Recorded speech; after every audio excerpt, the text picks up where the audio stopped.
welcome everybody to our wonderful conference that we have planned with the American Conservative today. Senator J.D. Vance has represented Ohio since his election in 2022. He first broke through national acclaim with his memoir, Hillbilly Elegy, in 2016, which sat on the New York Times bestseller list for 2 years. The timing was impeccable, as his story narrating the lives of real people, his families and neighbors of the American Rust Belt, dovetailed with the successful presidential run of Donald Trump, the populist uprising of the middle and working classes against elites in Washington and Wall Street and its institutions. As detailed in his book, Vance went from his own humble beginnings in Ohio into the U.S. Marine Corps, serving in the Iraq War, went on to Yale Law School before turning his attention to public office. In his time in office, he has focused his attention on the special interests that have captured the institutions and levers of power that are supposed to be working for the American people. He has also challenged the prevailing wisdom guiding foreign policy and military operations abroad. This includes his effort to condition the billions in Ukraine aid that has left U.S. coffers since 2022. At 39, he is the youngest senator serving in the U.S. Senate today and represents a cohort of young Republicans who are more likely to question their older Cold War generation cohorts on Capitol Hill. During the recent debate over Ukraine aid, he said, "This moment calls out for many things, but boomer neoconservatism is not among them," adding that the fruits of this generation in American leadership is quagmire in Afghanistan, war in Iraq under false pretenses. So we are very excited to hear more about how he and his fellow conservatives on Capitol Hill and off are focused on making sure the current U.S. foreign policy generated in Washington can benefit the middle class and all of Americans today. So without further ado, Senator J.D. Vance.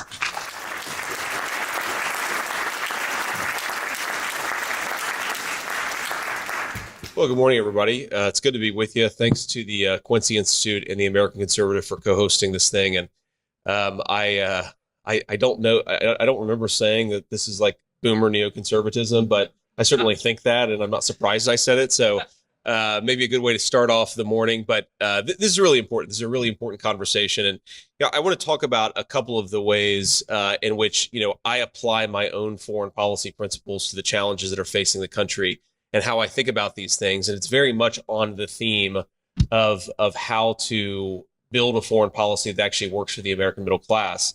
And so I'm thrilled to be here. I'm thrilled to be talking with all of you. And I'm going to say some things I think that a lot of you are going to agree with, and some things that a lot of you are going to disagree with. And maybe, you will agree with part of what I say and disagree with part of what I say. But the most important thing I want to say about foreign policy in 2024 in the United States of America is that we really have to get past the tired old slogans and this sort of way in which you could see the foreign policy establishment seizing up when somebody makes a particular argument. The way that American foreign policy has proceeded for the last 40 years, think about the wreckage and think about the actual results. One of my favorite passages from the Bible is, "By your fruits ye shall know them."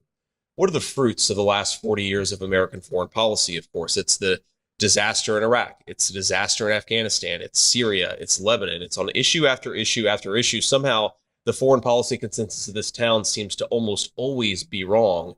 And yet, when you challenge that consensus, the most interesting thing I've seen as a United States Senator, it's not some of the arguments that people use to push back. And very often it's repeating the same old slogans. In the Ukraine context, well, this is a war of democracy against tyranny. Well, that's like a very simplistic way, of course, to think about it. I don't think anybody, even the people who say these things, actually believe them. Of course, Ukraine is hardly a perfect democracy. That doesn't mean, by the way, that we shouldn't support the Ukrainians, though I obviously think that we've done more than our fair share. It just means that you can't repeat the same old slogans again and again and again. But it's not even that. It's not the way that people repeat the slogans, which I find so interesting. It's this weird way in which they seize up when the foreign policy conventional wisdom is challenged in this town. And people are terrified of confronting new arguments, I believe, because they're terrified of confronting their own failure over the last 40 years. I was elected United States Senator in 2022. I was born in August of 1984. I'm coming up on my 40th birthday, so I appreciate your condolences. Senator Mitch McConnell was elected literally the year that I was born. And Mitch McConnell is extremely confident about nearly every single foreign policy view that he holds, despite the fact that he's been a senator since I was born, and nearly every foreign policy position he's held has actually been wrong. Okay. So whatever your views, if I can impart something really, really important to you or to anybody else who's listening on social media or otherwise, it's that we have to be open to new arguments. When people say something that challenges our preconceived notions, if your response is to sort of think about it, that's good. Whatever conclusion you ultimately come to. If your response is to kind of seize up and immediately repeat the slogans that we've all heard for the last 40 years, you are part of the problem. And we have to beat back the problem if we're going to fix what's going on in the country. So let me sort of articulate two, and this is not meant to be a full-scale or fulsome explanation of my foreign policy, but there are two principles that I really care about and I think are really important because they bear on this question of the middle class. The first is that the first is like a weird feedback there, but the first is that we have to really understand that I think most of us are realists, right? In other words, we think that our foreign policy should pursue America's interests and pursue it ruthlessly. But that doesn't mean, even though we can criticize the moralisms of the past, that we can have a foreign policy that's totally divorced from morality. What I would say is we should have a foreign policy that recognizes that the moral intuitions that should most matter are the moral intuitions of American citizens, okay? That's principle number one, and I'll talk about that in a second. Principle number two is that the most important part of American, got it? Thank you. Principle number two is that the most important part of American foreign policy is actually the strength of our domestic economy and the strength of our domestic population. And if there is something that should worry all of us, I think it's not that China is showing more belligerence in East Asia, that certainly should worry us. It's not that China is sort of expanding its scope into South America, into Africa as part of the Belt and Road Initiative, though, again, I do think that should worry us. It's that China, based and because of the stupidity of Washington leaders over the past generation, is now arguably the most powerful industrial economy in the world. Okay, if we're going to lose a war, it will be because we have allowed our primary rival to become arguably our most powerful industrial competitor. And God forbid, I worry that in 10 years, it will become obvious that China is not our primary industrial competitor, but that we're theirs, that they are now the preeminent industrial power in the world. And if we get there, yes, it will be because all of these bad things about China, and we can criticize China. But if we get there, the primary reason will be because our leaders led us down a very stupid path to very predictable consequences. I am angry about the rise of China. And certainly, I don't think that the Chinese are our friends, but I am most angry that American leadership let it happen. Okay, so those are the two things I want to talk about: our domestic strength at home, and also first, I want to talk about the moral intuitions that I think that underpin American foreign policy. So let me just highlight the moral intuition argument with a couple of sort of the most pressing foreign policy controversies facing our country. Number one is, what do we do about Israel? What do we do in Israel? And question number two is, what do we do about Ukraine? I sort of come down on very opposite sides of these particular questions. I'm supportive of Israel and their war against Hamas. I certainly admire the Ukrainians who are fighting against Russia, but I do not think that it is in America's interest to continue to fund a effectively never-ending war in Ukraine. And sort of, why are these two things different? Well, there are a few things. It's sort of weird that this town assumes that Israel and Ukraine are exactly the same. They're not, of course, and I think it's important to analyze them in separate buckets. And importantly, I think those of us who are pro-Israel have to wake up to a new reality. You see this, the consequences of it on college campuses. You see this in the way in which young people think about these different parts of the world and what America's response should be to them. And it's that even if they're pro-Israel, they're sick of the old arguments, right? The slogans don't work anymore, ladies and gentlemen. if we're going to support Israel, as I think that we should, we have to articulate a reason why it's in our best interest. If we're going to support the Ukrainians, as I think we've done, again, I think we should stop supporting the Ukrainian conflict. I think that we have to, if you want to articulate why I'm wrong, you have to start to say, this is why this is in America's best interest. So there are a few things I think that are very distinct about Israel, okay? And when I talk about the moral intuitions of the middle class, why do Americans care about Israel? Okay. I think there are all these arguments you could make, and some of them are true, and some of them are false, and some of them are fake. But look, a big part of the reason why Americans care about Israel is because we are still the largest Christian majority country in the world, which means that a majority of citizens of this country think that their savior, and I count myself a Christian, was born, died, and resurrected in that narrow little strip of territory off the Mediterranean. The idea that there is ever going to be an American foreign policy that doesn't care a lot about that slice of the world is preposterous because of who Americans are. Now, contrast that with the moral intuition that has most underlined American foreign policy of the last 20 years, this idea that it is in our distinct interest to spread democracy all over the world. Well, I actually don't think that that even holds a little bit of water. Was it in our interest to spread democracy to Iraq, where not only did a lot of Americans and a lot of other people die needlessly, but then we created a proxy of Iran in the Middle East? It's preposterous. Okay. And not only that, not only did we create a proxy of Iran in the Middle East at the cost of thousands of American lives, we also precipitated the genocide of one of the oldest Christian communities in the entire world. Now, we talk about moral intuitions, and I think our moral intuitions, we have to influence our foreign policy objectives here. If you had told the American people, if George W. Bush had stood before the American people in 2003 and said, hey guys, we're going to go to war not to eradicate weapons of mass destruction or to spread democracy, we're going to go to war to create a regional proxy for Iran and to slaughter over 1 million historical Christians. Not that they will be slaughtered at our hands, but that our actions will lead to the genocide of a historical Christian community. I don't think Americans would have supported it. And frankly, if you look at polling back in 2003, most Americans didn't care about whether Iraq was a democracy or not. The main reason that the American people supported the war in Iraq in the beginning was because they thought Saddam had weapons of mass destruction that would be used against our citizens. Okay. There was actually a very realist case made for the Iraq war. It was just wrong. And now I think hopefully all of us recognize that it was wrong. But my point is, you can't totally divorce the moral apparatus here, even in a realist foreign policy. Americans want their values reflected in the types of things that they do. And I think one of the best arguments that we should make against a lot of American involvement overseas is that it's somehow, maybe because we're careless, maybe it's purely accidental, but we keep on leading to the death of old Christian communities all over the world. I think that's a moral scandal.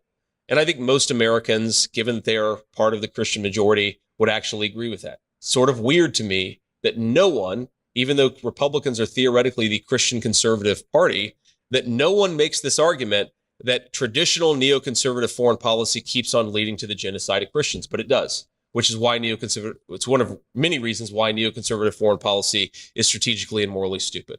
So that's one principle. That's one way I apply the principle that our moral intuitions should be motivated by the actual moral views of middle-class Americans is why don't we stop genociding historical Christian communities?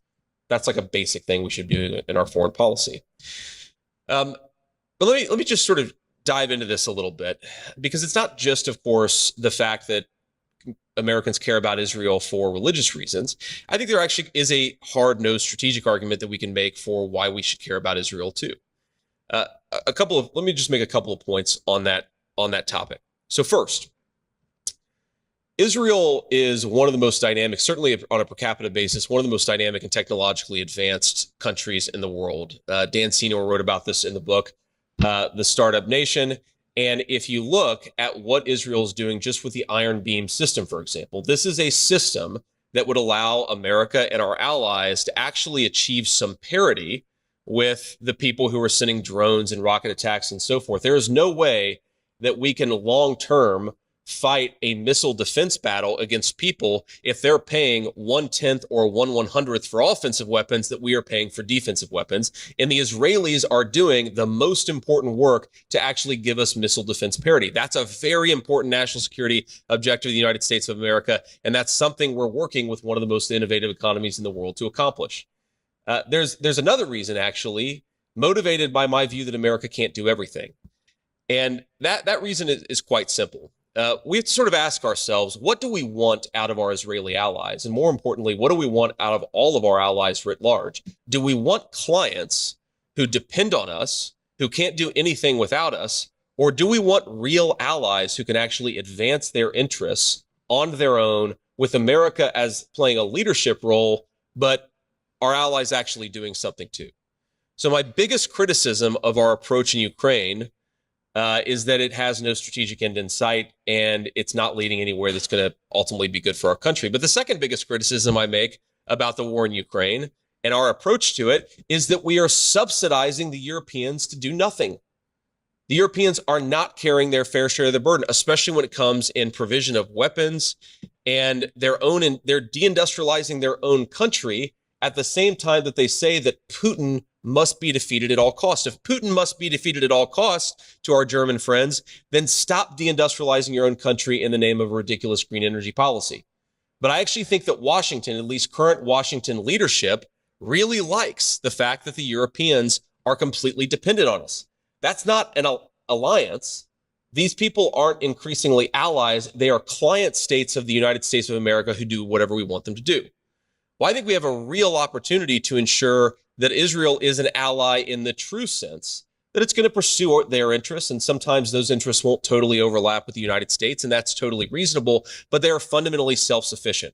And I think the way that we get there in Israel is actually by combining the Abraham Accords approach with the defeat of Hamas that gets us to a place where Israel and the Sunni nations can play a regional counterweight to Iran. Again, we don't want a broader regional war. We don't want to get involved in a broader regional war. The best way to do that is to ensure that Israel, with the Sunni nations, can actually police their own region of the world. And that allows us to spend less time and less resources on the Middle East and focus more on East Asia. In the same way that we want our own allies to do the job in Europe so that we can focus on East Asia, I think that the same is true of the Sunni nations in Israel and the Middle East. We want to focus more on East Asia, so they're going to have to pick up more of the regional security apparatus. But they can't do that. The Israelis can't do that unless they defeat Hamas. There's an interesting thing, which is why we should be supporting them in the war to finish Hamas's military capabilities. And one of the things that's frankly reasonable that people say, though I think that it's wrong, is, well, you can't possibly defeat Hamas. It's an ideology.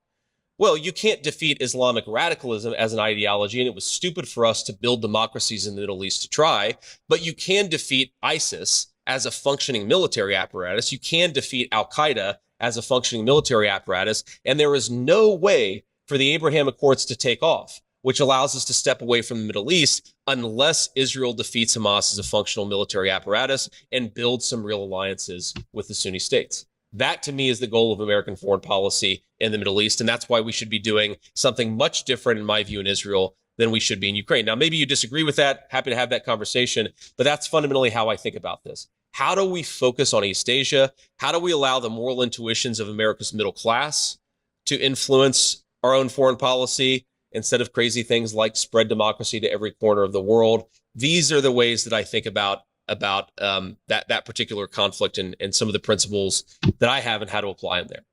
Let me say the second thing here, which is you cannot have a foreign policy for the middle class unless you actually have a strong economy at home. And I don't want to, recapitulate or re-summarize all of the arguments that many of you have heard me made. But look, we allowed China to build its middle class off the backs of the American middle class.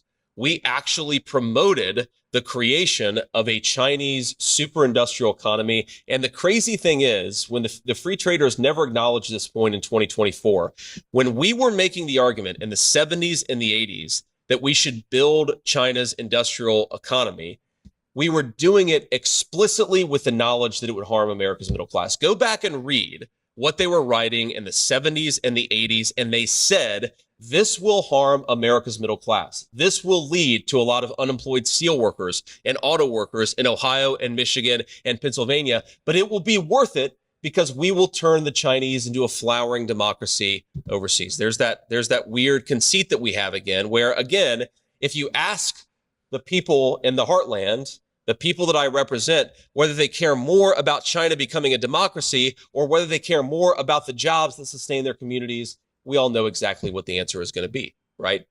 But now we find ourselves in a position where arguably, even today, China is the preeminent industrial power in the world. That cannot coexist with America having a foreign policy that's good for the middle class, in my view. If we are not able to be self-reliant, if we can't manufacture our own pharmaceuticals, our own munitions, the components that Americans rely on for their everyday life, then we are never going to be able to build the kind of middle class that we want in this country. Bob Lighthizer, the former trade representative of the Trump administration, and I hope a future Secretary of the Treasury or Commerce or something, Bob Lighthizer famously makes this example, which I've seen very directly in my own life in Silicon Valley. If you open up an iPhone, even today, I believe, it will say, designed in California, right? Buy a new iPhone, I believe it still says designed in California. Well, the implication, of course, is that if it was designed in California, it was manufactured somewhere else. Where was it manufactured? In Shenzhen, okay? And one of the things that we've learned over the last 20 years is that as economies become better at manufacturing things, they start to become better at designing and technology development entirely. The Western conceit that you could separate the manufacture of things from the technological innovation in those things is completely absurd and preposterous. And you see evidence of this today as the Chinese rapidly develop their own ability to manufacture chips. Why are they so good at manufacturing and designing new chip technologies? Because we allowed them to manufacture things like the iPhone for the last 20 years. And aside from the iPhone, a lot of other products even further back than 20 years ago. Right? This was insanity. It was predictable. And yet here we are and we have to deal with it. And I don't think, by the way, I think the neoconservative approach to China is sort of the dumbest of all possible solutions. They want the Chinese to manufacture all of our stuff, and they also want to go to war with China. Okay? I'm serious. If you sort of look at a 2x2, go to war with China, don't go to war with China, let them make all of our stuff, don't let them make all our stuff. Put me firmly in the category of, I don't want to go to war with China and I want to make more of our own stuff. Okay. What really worries me about the China talk in America in 2024 is it's been picked up by the neoconservatives who are just borrowing arguments that many of us have been making for close to a decade. And now they're all real big China hawks, but they want the Chinese to make everything for us. Okay? Well, that's the dumbest of all possible options. I really don't, as the father of 3 young children, I really don't want to go to war with a country that makes all of our antibiotics when I've got 3 little kids at home. So for the neoconservatives, maybe pump the brakes for at least the next 10 years, right?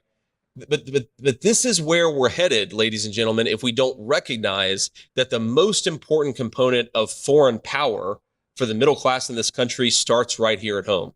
And if we have that industrial might, it's going to make our enemies less likely to start conflicts. If we have that industrial might, our enemies can do less damage to us if they do start those conflicts. And if we have that industrial might, our own country is going to be a lot healthier and happier, completely aside from what we do in the area of foreign policy. So, again, not a fulsome take on everything that I think about foreign policy, but I think hopefully illustrative of how I'm thinking about some of these issues and how I'd encourage some of you to think about these issues too.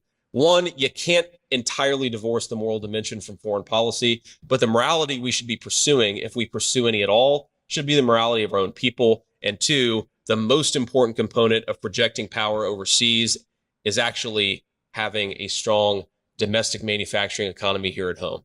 And let me just finish with one observation about how totally broken the Washington consensus is on this, and how their views on Ukraine and Israel are actually totally incompatible.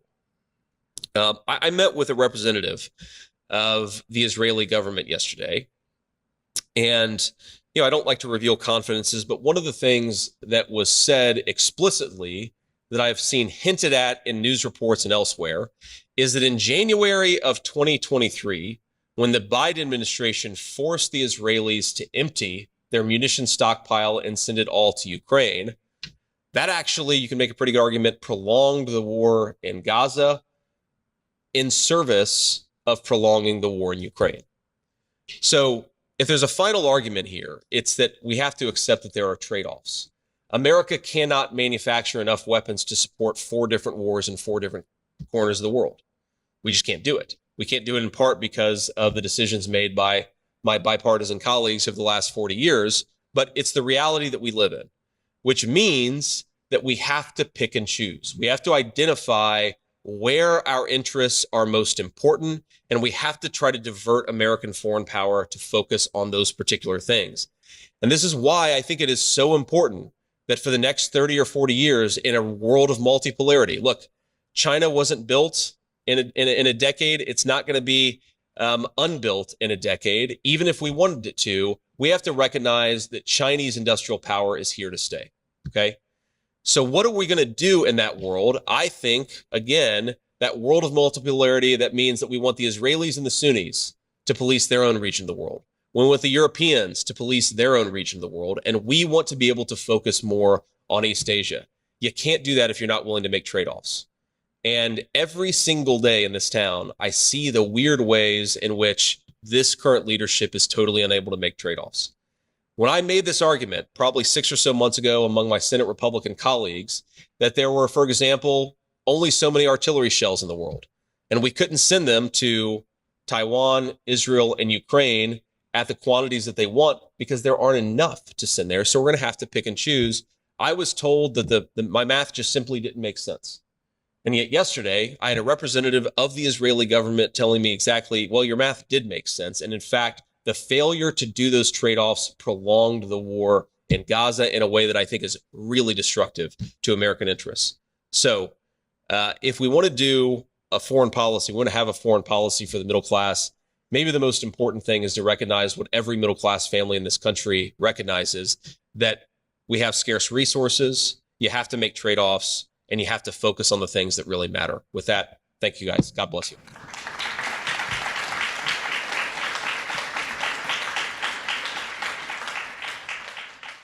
We're going to get started very quickly, and I'm going to give my prepared remarks that I wasn't able to give before Senator Vance was able to speak this morning. I didn't formally introduce myself. My name is Kelly Vlahos, and I am the editorial director of Responsible Statecraft, the online foreign policy magazine of the Quincy Institute. I'm very proud to open our conference today, What a Foreign Policy for the Middle Class Looks Like, Realism and Restraint Amid Global Conflict. If you are not familiar with the Quincy Institute, we are a research and advocacy organization dedicated to reframing the way that Washington thinks about and directs its foreign policy.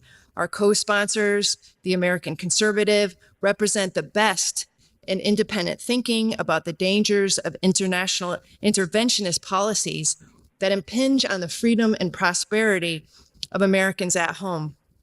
We are so happy to make common cause with them today for this event, bringing together left and right and all voices in between, a true representation of Main Street interests and matters of war and peace.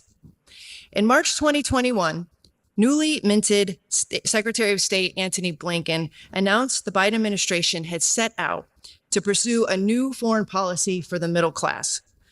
He said, "We've set the foreign policy priorities for the Biden administration by asking a few simple questions. What will our foreign policy mean for American workers and families? What do we need to do around the world to make us stronger at home? And what do we need to do at home to make us stronger in the world? If we do our jobs right, you'll be able to check our work, to see the links between what we're doing in the world and the goals and values that I've laid out."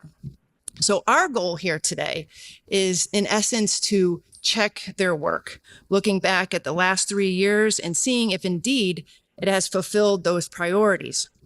Our speakers today will offer varying degrees of responses to that question, no doubt.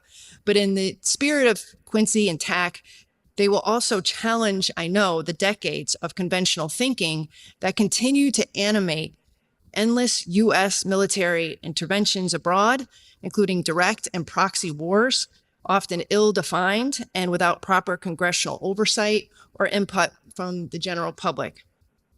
Many here will argue that these overseas policies, which also include security agreements and tangling alliances throughout the world, and keep Washington as security guarantors, end up benefiting a small elite here in Washington, on Wall Street, and in Silicon Valley, while the American people coast to coast and in the heartland between feel and struggle to understand how it makes their lives better at home.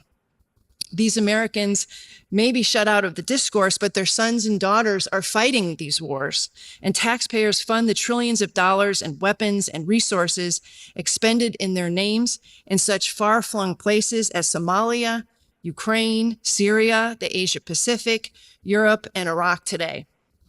To say that the American people are fed up is an understatement. They vocalize their frustrations at the polls and in voting, and they're not enlisting to serve their country. In fact, recruitment is down, the worst in recent memory. Military families are often the most passionate in their criticisms, as U.S. forces, including the National Guards, have been in constant deployment cycles since 2001.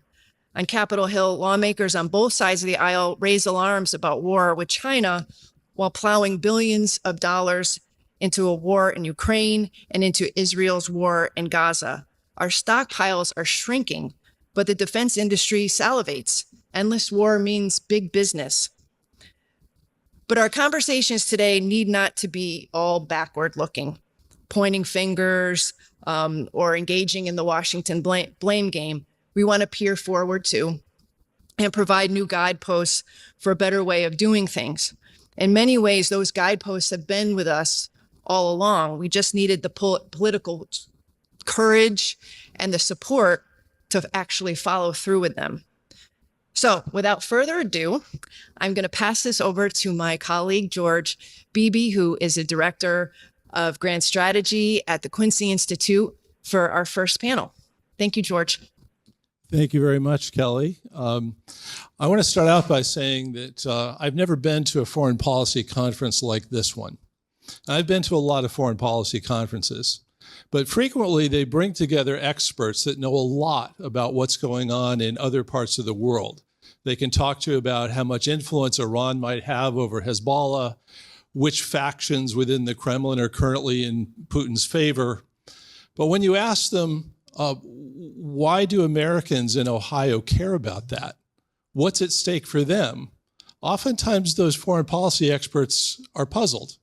They know a lot more about what's going on in their areas of expertise overseas than they do about the United States. So what we're trying to do today is to bring those two worlds together, to talk about that intersection between what's going on in the world and what matters most to heartland Americans. And I can think of no better panel to talk about that than the people we have here today.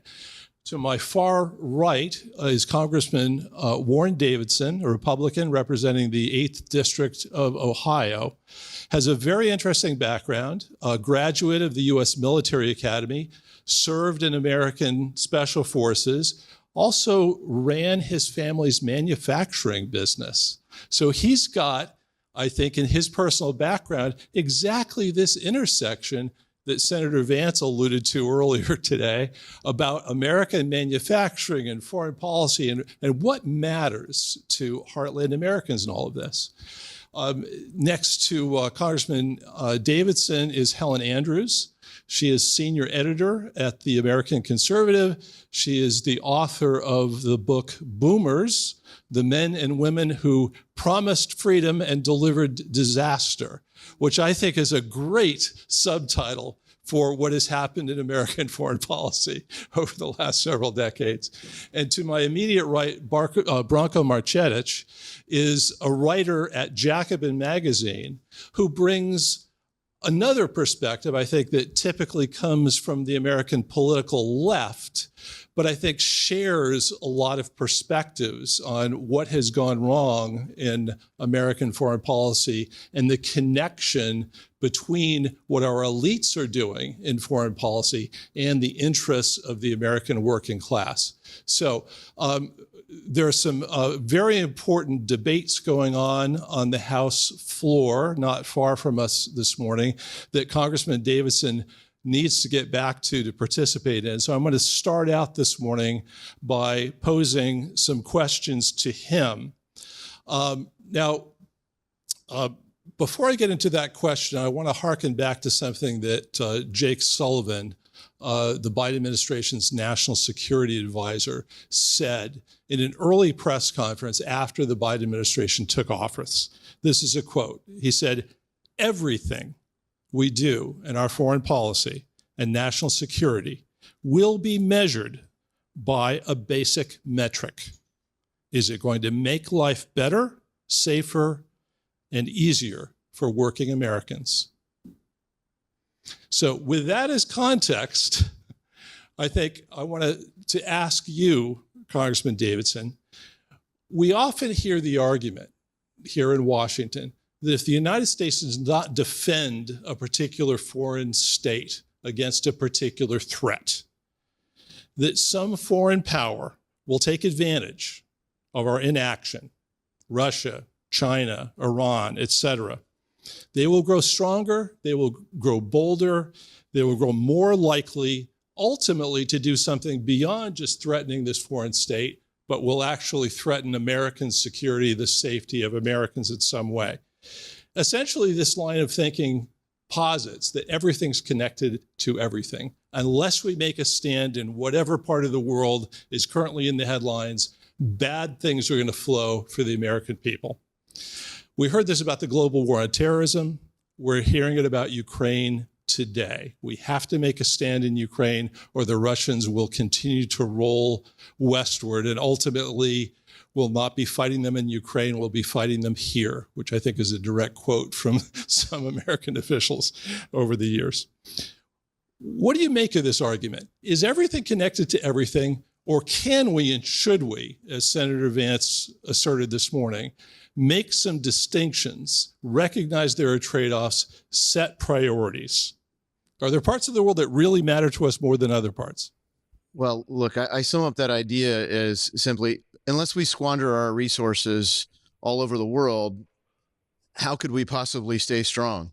And you're like, well, by not squandering your resources all over the world and by focusing on your own country, some have summed it up as an American first foreign policy. And, that phrase has different connotations, but we should care first and foremost about our own national security. And we shouldn't find fault with others for caring about their own national security. And that is the idea of realism. And what we've got is a system that wants to pretend that there's no such thing. There are only really two ideologies, globalism and isolationism. If you don't support globalism, you're clearly an isolationist. And, that's just a fallacy. And so if you look at the metric that Sullivan or Blinken, both were referenced, looking at, well, does this actually benefit our citizens? And it's a right question. And the answer is no, the policies haven't benefited our citizens. And I think that's easy to measure. If you look, since the Cold War, to go a bigger view, America's less free, less safe, and more burdened by debt. And so if you go since the war on terror, less free, less safe, more burdened by debt. If you go just since the Biden administration, less free, less safe, more burdened by debt. And so how did we prevail in the Cold War? Well, mostly by keeping it cold, not by fighting resources. And maybe the best emblem of that is Dwight Eisenhower. People didn't call him an isolationist, I don't think. He was, pretty successful by being not an isolationist, led on D-Day and led our military very capably, and was sought by both parties to be the presidential candidate. And so he's like, well, I'm actually a Republican. And did a great job. When he first took office, he didn't expand the war in Korea that was already underway. He wrapped it up. And it didn't have a decisive resolution. It basically drew a line that still exists today along the 38th parallel. And maybe the easiest place left in the world to see where America's involvement really does make a difference. But for America's involvement in South Korea, the whole peninsula would be like North Korea. But for China's involvement, the entire peninsula could be like South Korea. A first world economy, first world healthcare, for Christian folks, a mission sending country. Faith has flourished in South Korea. And so those are things that reflect our values. They've been great for not just South Korea's economy, but ours as well. And you see some level of interdependence that's gone on there. You see the benefit of our ideas that worked in Japan. And what's been lost along the way is the idea that trade should be core to our foreign policy. And it is one of the most consequential decisions that broke when you say, less free, less safe, more burdened by debt. It is the trade policy with China, where they said, as a condition of being part of the World Trade Organization, that they would be a market-oriented economy. And no one believes they are, because they're not. And so there's no pressure applied to them. And it really has hollowed out our middle class. So if you look at the metric, I like the metric that they laid out. Judge us by this. Great. I think it's a fine metric. But you would take radically different foreign policies. If you look at this administration, you would think that America is somehow part of Europe, and in particular, Eastern Europe, but right adjacent to Ukraine. Since you've raised Eisenhower, I want to follow up and ask you about two of the big foreign policy issues that he dealt with during his time in office. One, you mentioned Korea. That was a case where there was a territorial dispute, quite a serious one, between the North and South Koreans. That war ended in an armistice that did not actually settle that territorial dispute. They both still do not recognize the 38th parallel as the formal boundaries of their countries, and yet the war ended. It is no longer raging as it did during Eisenhower's time. Is that a potential model we could apply in Ukraine? Now, before you answer that part, I want to raise a second Eisenhower initiative, the Austrian State Treaty. When World War II ended, Austria was occupied in its western parts by the United States and its allies, and in its eastern portions by the Soviet Red Army. And the question at that time was, would Austria become like Germany, divided into two states with a hostile line of demarcation between those two territories, both allied to outside powers? Or could we find a way to avoid that kind of dangerous division in Austria? And Eisenhower opted for what became the Austrian State Treaty, which preserved Austria's integrity, its sovereignty, but made Austria a geopolitically neutral state. Are there lessons that we can learn for Ukraine today from those Eisenhower examples? Yeah, I certainly hope so. And that's part of why I wanted to reference, not just Eisenhower, but Korea, because, that's a dispute that's still there, but there's a state of peace. And are the people on the North Korean side better off? Well, we don't think so. Objectively, you would say no. But certainly the people of South Korea are better off. And if you really want to pursue what's good for the people of Ukraine, it would be to not have this war going on, but to preserve their territorial integrity and their sovereignty. And frankly, nothing that this administration's offered proposes a path to resolve the conflict decisively on a battlefield, to resolve it diplomatically in a state of peace, or to resolve it asymmetrically by creating instability that would lead to resolution. What they've proposed is a path to continue the war. In fact, that's their phrase. They've kind of adopted it because it was so unsuccessful in the war on terror in Afghanistan. In 2004, they said, as much as it takes, as long as it takes. And that's how they pivoted from going after the terror groups there to basically nation building as a mission. And they have the same hollow phrase that they're using for Ukraine. never defining what victory is, because for them, victory is that it's sustained. And if we don't take NATO membership off in the sense like we did in Austria, I don't think there will be a path to peace, because for Russia, as long as there's active conflict, then there's probably not a path for immediate membership for Ukraine as a member of NATO. And a long war, frankly, probably is not bad for Russia in a lot of ways. But who's it really good for? It's great for China.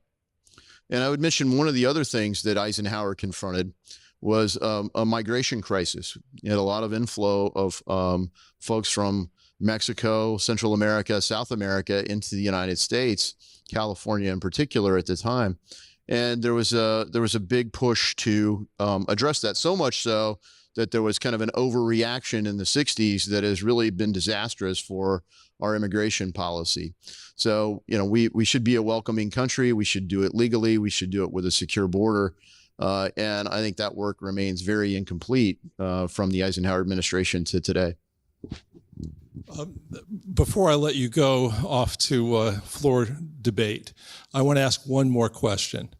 And I would imagine it's a question that you hear from your own constituents when you're back in your home district. What's at stake for the American people, for the American middle class in Ukraine? Yeah, so that's a good question. People are very sympathetic to Ukraine. They feel like they were wronged. And there are a lot of people that's enough. There are some people that are, old Cold Warriors, and they were supportive because, well, there's a chance to kill Russians. And that's unfortunately the only logic behind it for some of my colleagues who vote for as much as it takes, as long as it takes. But I can't say that that's a just cause, because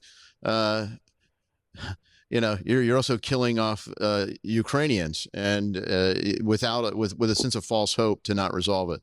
So for the American people, Ukraine has become more integrated into the Western economy, and you saw some spikes in some of the things that we get from Ukraine: grain as a commodity, fertilizer as a commodity. There's some natural resources that are particularly in the eastern region that are valuable. But the reality is the Western economy didn't have access to these for the entire Cold War. So very little changed. And for most people, very little changed when Russia took over Crimea. And if everyone in Ukraine stopped speaking Ukrainian and started speaking Russian again, truly not that much would change. But that doesn't mean we shouldn't care about it.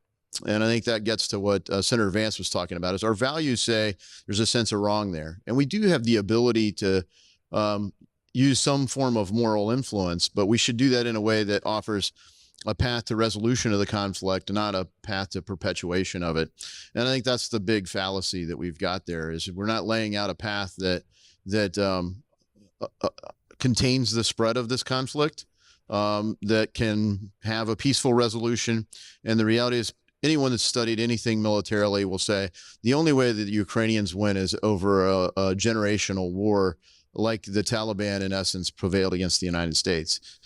We've squandered enough resources here. We're kind of tired of doing this. We're just going to go back on our side of the border.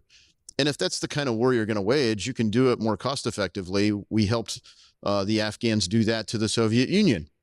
And the way we're waging it is as if somehow there was going to be a decisive victory on the battlefield that was going to extract all the Russians from Ukraine.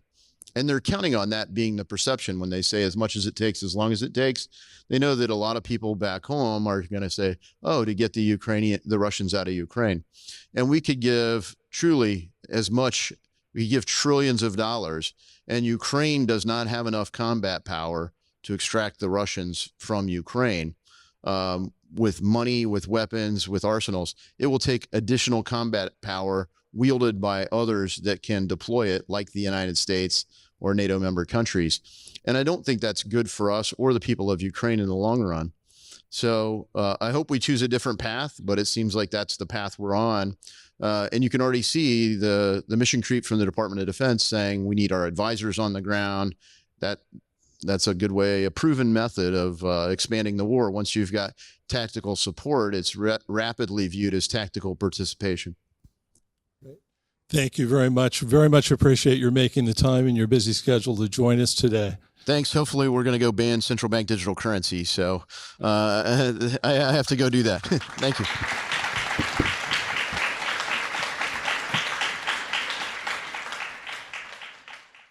So Helen Andrews, turning to you. One of the arguments in favor of what one might call an interventionist approach to the world is the argument that democracies don't go to war with each other. You know, this is sort of the Immanuel Kant theory of democratic peace. And it's basically an argument that the United States doesn't just have a moral obligation to support freedom and democracy around the world. It's actually in our security interest to do so because it makes the world more stable and makes Americans safer. And this is an idea that I think has a lot of purchasing power here in Washington. It's one that I think is the conventional wisdom, I would have to say, between both parties here in the United States. I wonder if you could comment on this. Oh, this one? Yes. Right. Thank you. Thank you, George. Yeah, people who make that argument, I have a hard time understanding what kind of world they think they're living in. They seem to be positing an imaginary world where I suppose it's true. If every country were part of the informal American empire, there would be very little conflict. That is, but that's abuser's logic. That's, we wouldn't have conflict if you just do everything that I say. Here back in the real world, I think the claim that democracies don't go to war with each other does not really bear up empirically. We can see countless examples of democratic elections in places like Latin America or Africa that have led to those countries turning against the United States. And if we look at a particular example, let's look at the war in Ukraine. Did that occur because Ukraine is a democracy and Russia isn't? Well, no, it didn't. That test fails on both sides of the equation. There are many aspects of the regime in Russia that are less than democratic, but its foreign policy isn't one of them. The idea that Ukraine is a core interest of Russia's is a position that's shared across the political spectrum in Russia. So even if Russia were to become more democratic than it is today, its position on the Ukraine issue would be very unlikely to change. And on the other side, the idea that Ukraine pursued this war, got into the current situation that it's in because of democracy also doesn't hold up. The reason why President Zelensky won in his presidential race against Poroshenko was because he was in favor of a peaceful settlement to the eastern provinces and their conflict with Russia. And it was only by the United States dumping $5 billion into the civil society sector in Ukraine that we were able to exercise pressure and push the conflict into the hot phase that it's currently in. So this idea that more democracy means more peace doesn't hold up. But the final point in answer to anyone who tries to make that argument to you is that we live in a world of limits. We live in a world of trade-offs and costs. That's a point that Senator Vance made this morning. He said, imagine, let's even grant for the sake of argument, that it would be nice if China were more democratic than it is today. Should we achieve that at the cost of sacrificing the American middle class? Well, I don't know. I don't think that's a reasonable trade-off. And in fact, as the senator pointed out, we tried to make that trade and it failed. We got neither our middle class nor their democracy. Or in the case of Ukraine, to go back to that very pressing conflict, it would be nice if the regime in Kiev could take back all of the territory that Russia conquered, if they could get the Donbass back, if they could get Crimea back. Sure, in a perfect world, maybe we might support that outcome. But is it worth risking war with a nuclear power to make that happen? Well, I think nuclear war is pretty bad for the American middle class. I think it would fail Jake Sullivan's test there. So we have to be reasonable about what we can expect to achieve, even if we were trying to make every country in the world more democratic. I have been remiss in not inviting questions from the audience. At the tables, you'll notice there are note cards and pens.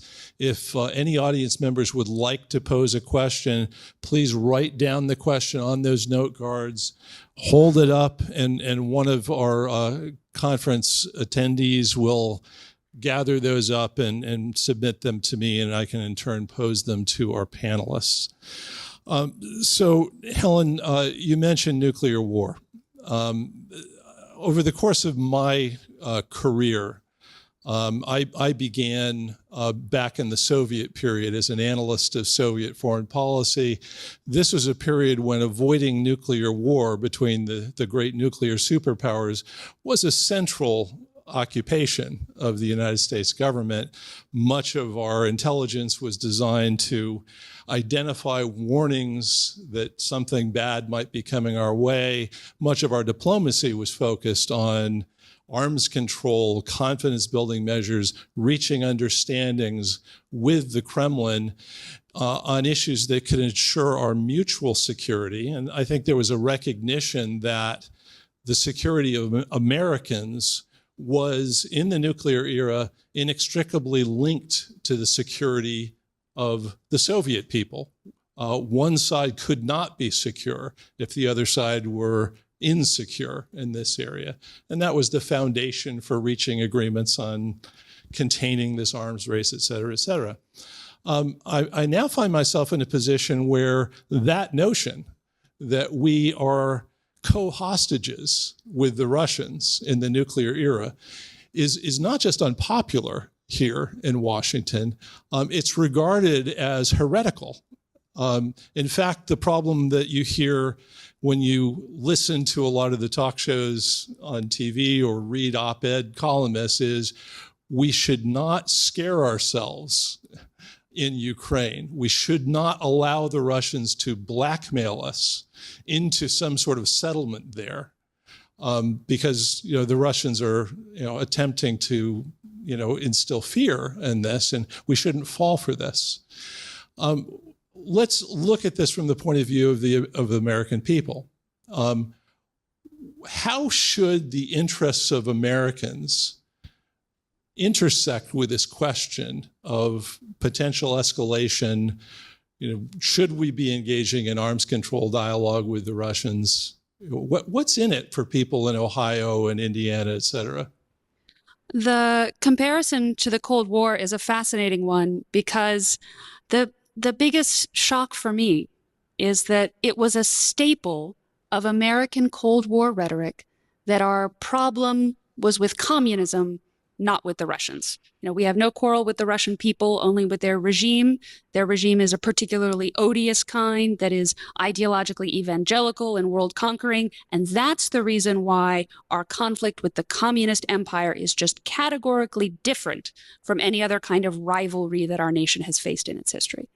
Well, I think the Russians took us at our word when we said that decade after decade. And so in the 90s said, great, the United States will no longer treat us as an enemy that needs to be thwarted at every turn.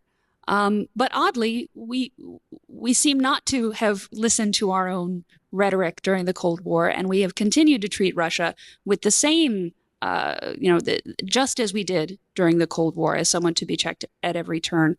Congressman Davidson said that for many of his colleagues, why is Ukraine a win for the United States? Because it means more dead Russians. That is bad as a matter of strategy, and also just morally. That's not a good place for your head or your soul to be at if you are rejoicing in dead Russians. But as for the don't let Russia blackmail us into, that's reckless, is what that is. That's saying we ought to disregard any strengths or the bargaining position that the other power has. I think if we're going to come to a reasonable compromise, it needs to be one that recognizes that the guy on the other side of the table is holding some cards too. We're not the only one. And failing to do that is a recipe for escalation. So, Helen, you've mentioned the moral aspects of all of this. Senator Vance earlier talked about the moral intuitions of the American people and how that needs to be a factor in shaping American foreign policy. Branko, I want to turn to you on this. I think most Americans don't like to think of themselves or of the United States as callously indifferent to the sufferings of people overseas. Amoral, realist, focused exclusively on their own interests. I think they like to think of themselves in much the same way that Abraham Lincoln characterized this country, the last best hope on earth, dedicated to the proposition that we can elevate the condition of all men. So how do we take into account things like human rights, things like responding to the needs of other people overseas? This is a complex question. How do you think about that dimension of our foreign policy as it relates to the moral intuitions of ordinary Americans? Let me just say first, thank you guys for putting this together, number one.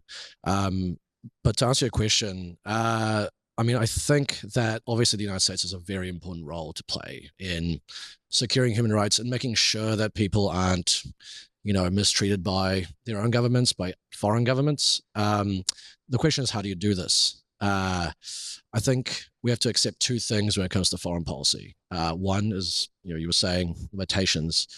There's limitations in terms of trade-offs, but I think there's also limitations in terms of the degree to which we are able to actually control events and the degree to which we are able to control or shape the behavior of other states through our own actions and in ways that we want to actually do that. That don't end up blowing up in our faces. That's number one. I think the other thing we have to accept when it comes to foreign policy, when it comes to anything to do with securing people's human rights and basic dignity across the world, is that often the options at our disposal are pretty limited. It's not a matter of the best outcome and the worst outcome. It's usually a choice between catastrophically bad and sort of reasonably acceptably bad. And that is unfortunate, but that is the reality. And so we have to, I think often temper our expectations around this stuff and understand that we are only going to be able to do so much. There's only so much that we can, control, again, when it comes to doing this. I think when it comes to trying to ensure people's human rights across the world, I think one thing we need to think about is if we're going to try and do this, is the course of action that we're going to take, is that going to make things worse? I often think about the example of Libya, which has been conveniently completely forgotten over the last 10 years. That was done with very good intentions in mind, I think, at least from most people. And at the time, it was viewed as a great success. Gaddafi was gotten rid of, a potential massacre of anti-regime forces was stopped, and happily ever after.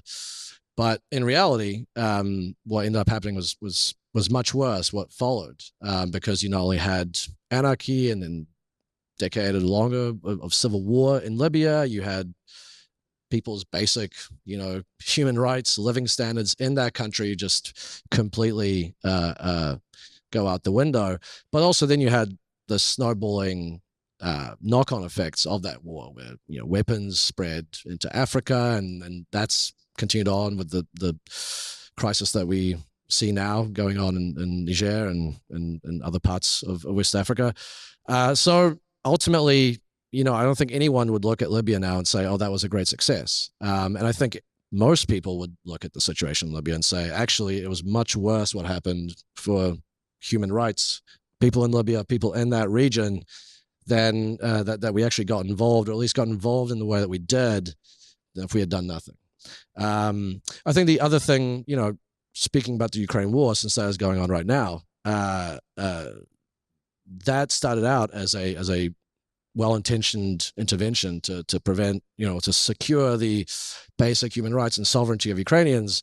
But it's come down to, the very real risk of nuclear war, as you guys were talking about before, which not just puts Ukrainians' lives at risk, but everyone's lives at risk. So that's another example where the course of action that we have decided to take in response to try and actually secure people's human rights have in many ways threatened people's human rights, not just in Ukraine, but even back here at home. At the risk of going on for too long, I think I'd leave it there. Great. Well, I'd like to follow up on that. As you were talking about Libya, I was thinking there's no better illustration of the subtitle of Helen's book, the men and women who promised freedom and delivered disaster, than what happened in Libya. I think they went in with very good intentions, but produced an outcome that nobody can look back on and feel proud about at this point. But it does raise the question, if we take it as a given that the United States does have a moral interest in the well-being of others, to the degree that we can, helping to promote and safeguard human rights outside our own borders, what then do we do? What might work if military intervention has proven so counterproductive? What ought we be doing in this regard? I think number one, we have to look at the things that we can control. So of course we have to look at our own actions, the actions that are taken by the US government. There's lots of things that the United States does in the world stage that are good. There's lots of things that it does that are bad. And it would be in our interest to look at the things that are bad and try and change those. I mean, for me, what's happening in Israel is a very good, or rather in Gaza, is a very good example of that. That's something that the United States has, almost direct control over, and that it could change just by shifting its policy. So I think number one there. I think number two, again, it's thinking harder about our actions to make sure that we don't take actions that end up making things much worse. I mentioned Ukraine, but there's so many places where that could apply. I mean, what's happening with Taiwan and China. And I think part of that is also not thinking about a constantly reactive foreign policy, which I think most of the time is what happens in Washington. It's events happen and then it's, okay, what do we do? And force is often the first resort, not the last one. I think we have to think about things long term. If US policy in Eastern Europe and towards Russia had been different, over this past decades, we wouldn't get to a point where, in my opinion, if you look at the evidence, I don't think we would have gone to a point where Russia is invading Ukraine. I think similarly, we're at a point where we don't have to necessarily gear ourselves up for a Chinese attack on Taiwan. I think if we just change what we're doing at the moment, we can prevent that from happening. So I think, thinking about things long term, I think trying to get away from a military first posture, trying to get away from the idea that deterrence is everything and that diplomacy and kind of constructive partnership has no role. I think all of those things are important. And, there's a variety of soft power tools that obviously the United States can draw on before taking the military step. And we've seen that the countries do respond to US pressure, without a shot having to be fired. So I think all three of those things, if we take them seriously, we can prevent the United States from getting dragged into more and more disastrous conflicts around the world. All right, we have several questions from the audience. I'm going to start with one directly related to something that Senator Vance brought up this morning, and that is Saudi Arabia and normalization with Israel. The question is, what do you think about a formal U.S. security guarantee for Saudi Arabia? Both the Trump and Biden administrations have pursued this. They consider this as an important inducement for the Saudis to normalize with Israel for a lot of the reasons that Senator Vance articulated in his talk. Is this something that is in the interests of the American people? You know, would this make Americans more secure, better off, more prosperous, the criteria that Jake Sullivan outlined several years ago? Yeah, I mean, it's a horrible idea, in my opinion. The idea of the United States or American citizens being sent to fight and kill and die for the Saudi government, one of the most reprehensible human rights abuses on the globe, doesn't make any sense to me. It makes even less sense when, I mean, just this week there was more evidence that came out that solidifying the case for the Saudi government's complicity in September 11. How does it make sense for the United States to hitch itself not just to a country with such a heinous human rights record, but also to one that facilitated or helped facilitate an attack, the worst attack on U.S. soil in history? None of that really makes a lot of sense. I think the focus on the Abraham Accords, I think that's a very popular talking point in Washington. The reality is that the Abraham Accords are a big part of the reason why the Hamas attack happened and why this horrible war is going on right now. And unless the Biden administration really gets some kind of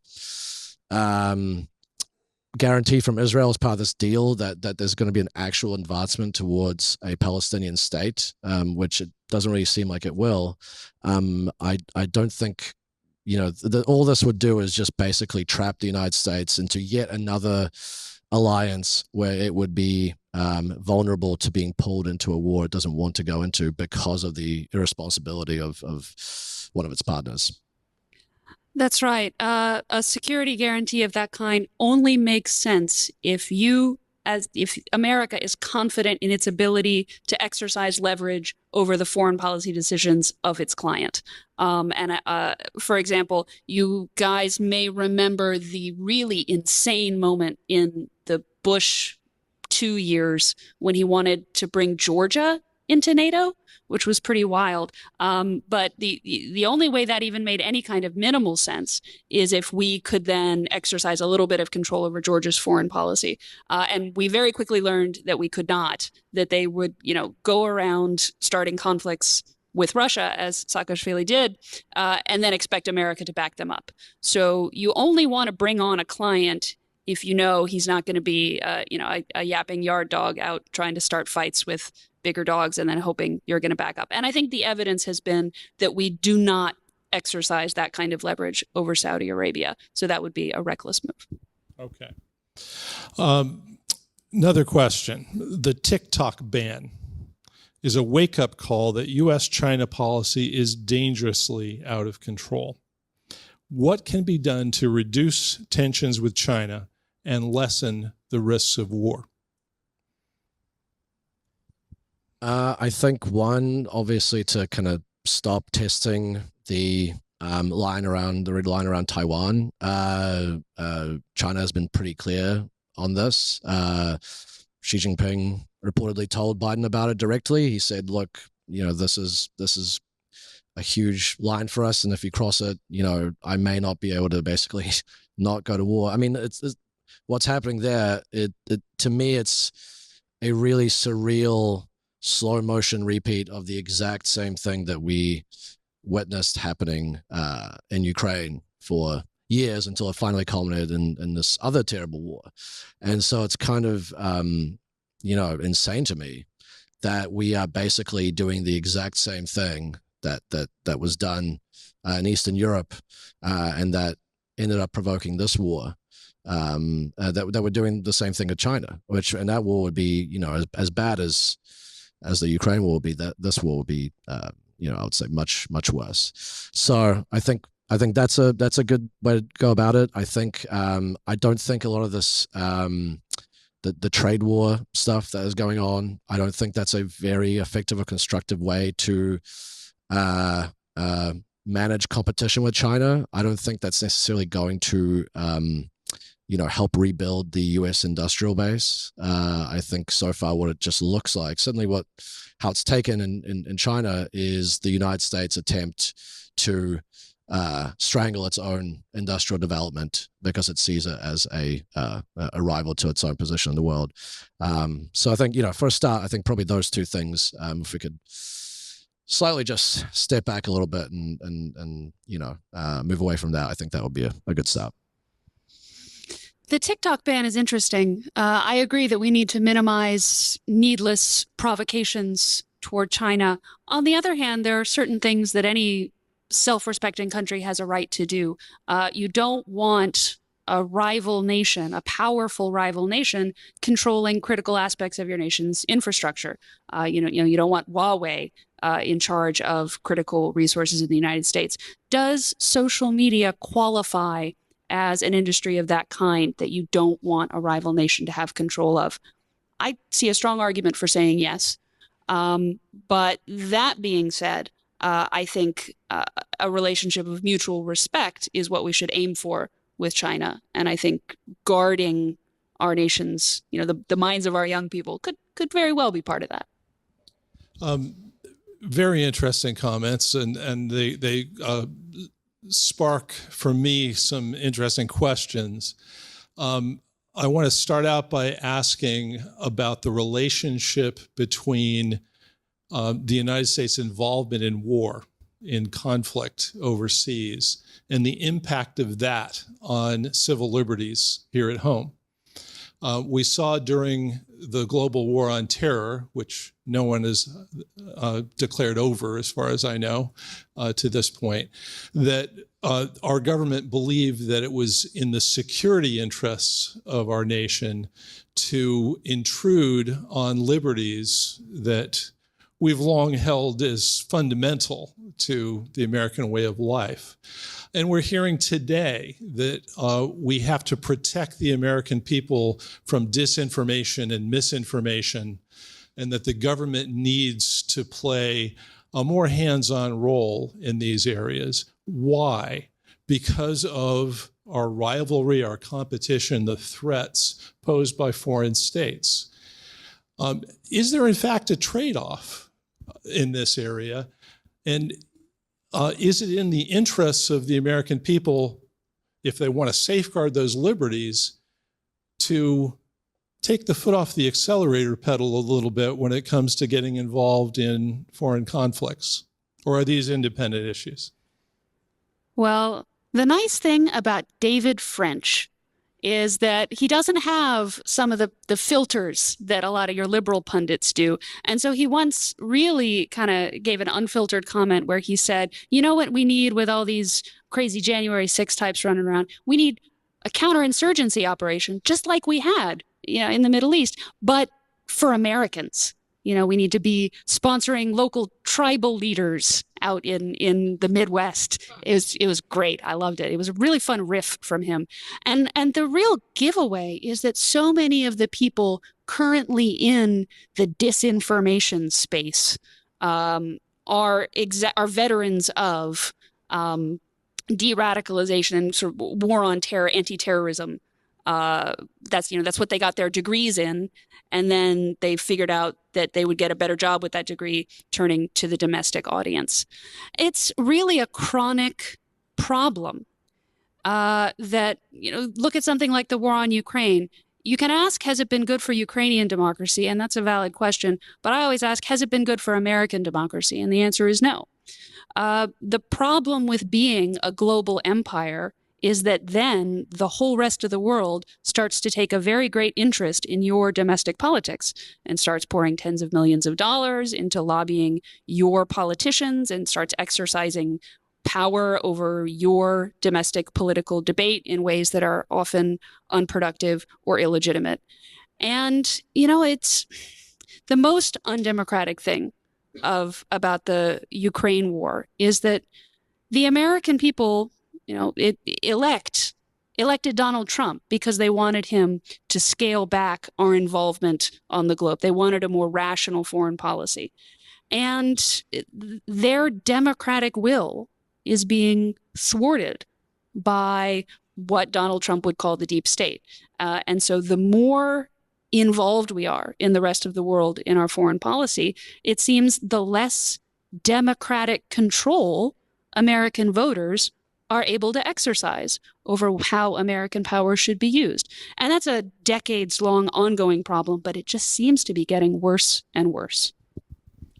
Okay, one final question. I think we're reaching the point where we need to wrap things up, but I want to ask about America's interest in the security not of American territory per se. I think we all would agree that that's a critical interest that all Americans share, but in the parts of the world that link us together. You know, the United States has long been a trading power.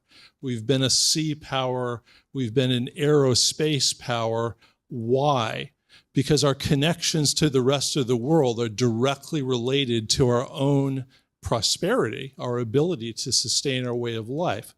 So the sea lines of communication that carry goods to and from the United States, the orbit of satellites whose functions are absolutely vital to our ability to live day to day. You know, I don't know about you, but I couldn't have gotten here this morning without a GPS assist, right? We can't take for granted that those areas will simply be secure because other countries won't threaten them. How does the United States, how should we approach safeguarding those links at sea, under the sea, in the air, and in space that matter very much to the well-being and security of Americans? Yeah, I mean, I think it comes down to trying to create an order that is relatively stable, you know, not just peaceful, but actually stable, and where every state, certainly every you know, immensely powerful state feels like it has an actual buy-in to the functioning of the system. You know, I mean, I think it's not a coincidence that the Nord Stream pipeline, which had been contentious for many years, was finally actually destroyed and blown up because of this war in Ukraine. So I think you know, the most likely way to actually prevent all this vital infrastructure from being destroyed is to foster, you know, stable relations between countries, so that there is no real incentive to you know, attack it and try and undermine each other. And part of that is, you know, I think that with the China question, I think it's possible for the United States to compete with China. I think it's possible for the United States to invest more money into itself, into its own domestic economy, and stop sending it into wars overseas, without necessarily severing the links that the United States has to China, without tarnishing that relationship completely to the point that one or both parties think, you know what, I'm at a point where I know this might cost me, but maybe I will, you know, attack a satellite, or maybe I will destroy a pipeline, or maybe I will cause chaos by destroying one of these undersea cables. I think that is entirely possible, and I think it's something that you know, the United States should pursue. Yeah, I think the key in this, as in many aspects of American foreign policy, is to be minimalist in our objectives, to be clear and moderate in the things that we're trying to achieve. Do we have an interest in protecting sea lanes? Yes. However, being able to do that depends on not then exceeding that mandate and saying, well, your country is adjacent to a sea lane, therefore we're going to meddle in your domestic politics. I think you need to have limited objectives and then try to achieve them. In the same way that you mentioned human rights earlier, I think guarding human rights is important. But the problem is that the human rights mandate that the State Department understands has multiplied beyond, you know, keeping people alive and averting genocide, and is now involved in, you know, human rights means making sure your domestic policy is sufficiently feminist. You know, don't add on things to the Christmas tree. Just focus on the basics. Keep to the basics. That's what we need to do. Okay. One final related question. much of our economy, and by extension, the day-to-day lives of Americans, depends increasingly on things like rare earth minerals, without which none of this gee whiz technology is going to work particularly effectively. And much of that mineral wealth does not lie within the borders of the United States. Much of it is overseas. To what degree should the United States be competing with other powers, China, for example, for influence in places like Africa, which has an abundance of these minerals? Do we have a stake in what could be a new competition in this part of the world? And how should we approach that? We do have an interest in competing, but our foreign policy keeps getting in the way.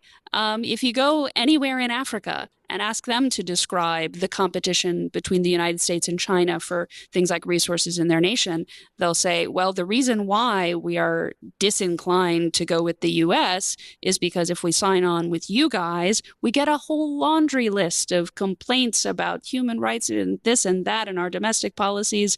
And it's a whole web of demands. Whereas the Chinese are more willing to have it be simply a business relationship.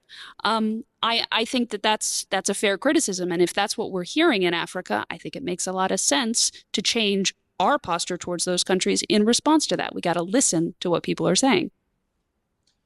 Yeah, I mean, I think, unfortunately, the United States has a long history of interfering in the domestic politics of other countries. It has a long history of carrying out regime change, not just through war, but through, more covert means. And I think all of that long history has piled up in conjunction with, as you say, all these complaints that these governments have about being lectured and about being told how to govern, how to live their lives, to make countries, more favorable towards China, who they don't see as a lecturing power, who they don't view as a potential threat. If they allow them into the country, that will be used as a kind of Trojan horse to eventually change the government or influence its policies.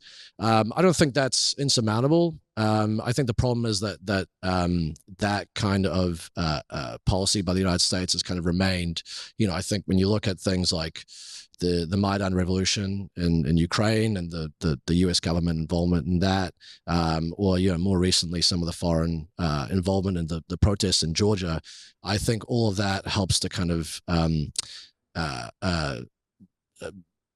back up this idea that governments in Africa and other parts of the world have that the United States and the West are basically still up to their old tricks. They have not changed. They still want to come in and basically order us around. So I think taking steps to no longer do that, to no longer kind of be perceived as meddling in other countries' affairs, I think will help a great deal in terms of confidence building for these countries to say, yeah, come on in. American business is welcome in.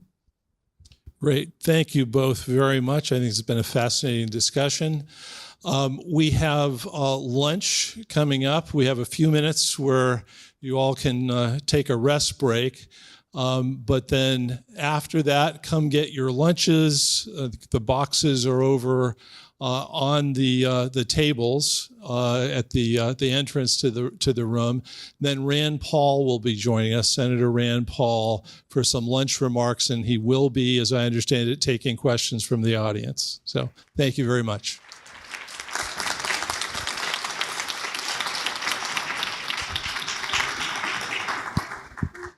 So I am very excited to introduce Senator Rand Paul, who really needs no introduction, but I will lay out the high points. A practicing ophthalmologist, Rand Paul has been a U.S. Senator representing his state of Kentucky since 2011. His independence and willingness to take unpopular positions on behalf of American interests, liberty, and constitutional values has catapulted him into national attention. Just in the last few years, he has led efforts to claw back congressional war powers by challenging the post-9/11 AUMFs, sought to prevent weapon sales to Saudi Arabia and Egypt, bring our troops home from Syria and Iraq, and questions unconditional aid to Ukraine and saber rattling against China over Taiwan. All this in addition to his unflagging efforts to protect American civil liberties at home. I personally enjoy hearing his worldview, which is richly steeped in constitutional values, and I look forward to hearing about what he thinks is a foreign policy for the middle class. So without further ado, I'd like to introduce Senator Rand Paul.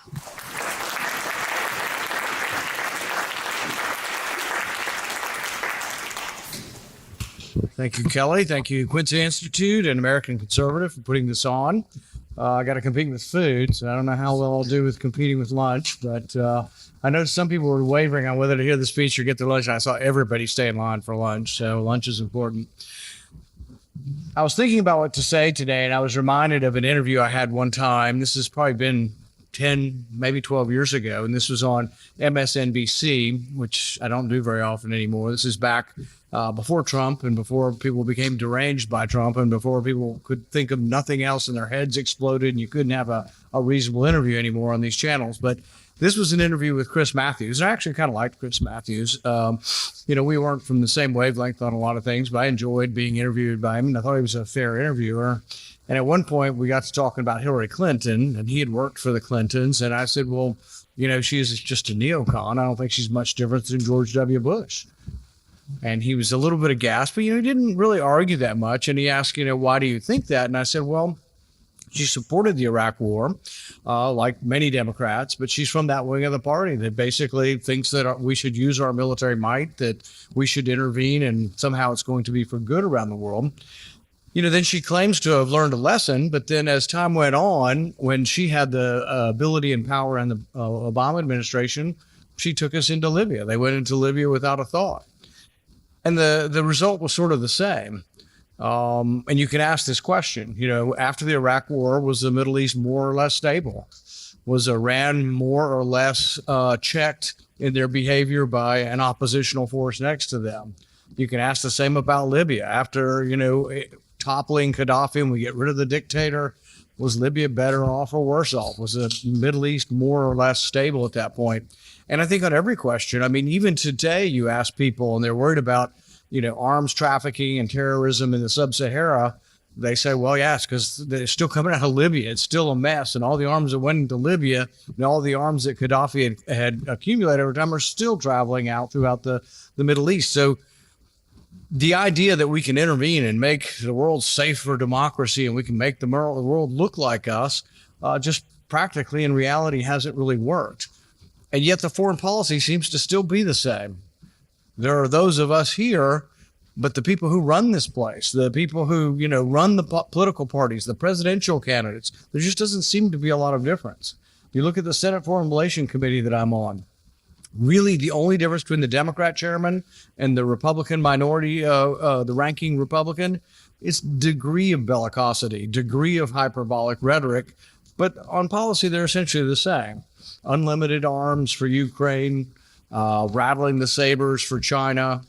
They seem to be in complete agreement, but nobody ever really takes an assessment of whether it's working or not. So one of the questions I like to ask of any of the State Department people who come in is like, can you tell me one behavior that has changed from a sanction? Can you tell me one sanction you put on Russia that Russia has now said, oh, we're sorry. Oh, damn, we should have never done that. And we're going to do exactly what you want us. Just tell us what to do and we'll do it. Or tell me any kind of behavior that's been modified by China or by Russia or by Iran. In fact, if you look at Iran, it's sort of the opposite. Many Republicans were for the maximum pressure of the previous administration, but the facts dictate otherwise. If you want to say, did maximum pressure work? Well, are they enriching uranium more or less since we left the Iran agreement and we have inserted this maximum pressure? Well, a lot more. I think under the agreement, it may have been down as low as 3%. It's 60%. I think people say they're a week away from being able to, if they wanted to enrich to where they could have bomb-grade uranium. So, there's no real objective evidence that putting more sanctions on them helped. In fact, I would argue that sanctions don't work at all. The only sanctions that work are if you offer to repeal them, in fact. But what we tend to do is we put more on and more on and more on, And to my knowledge, I don't know that any that were removed. In the Iran agreement, there were some sanctions that were going to be removed and were removed. But with Russia and China, we've been doing this for 5 years, some of these for 10 years with both countries. I'm unaware of any that we've removed. So I asked Blinken this in the committee last week.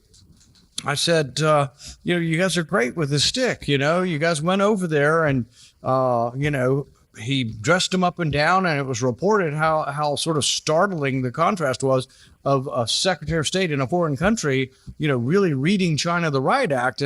But I asked him the question, do you think they're more or less likely to quit selling dual-use parts to Russia now? That's what they want. That's what our country wants. We don't want them selling parts to Russia that could be used in the war.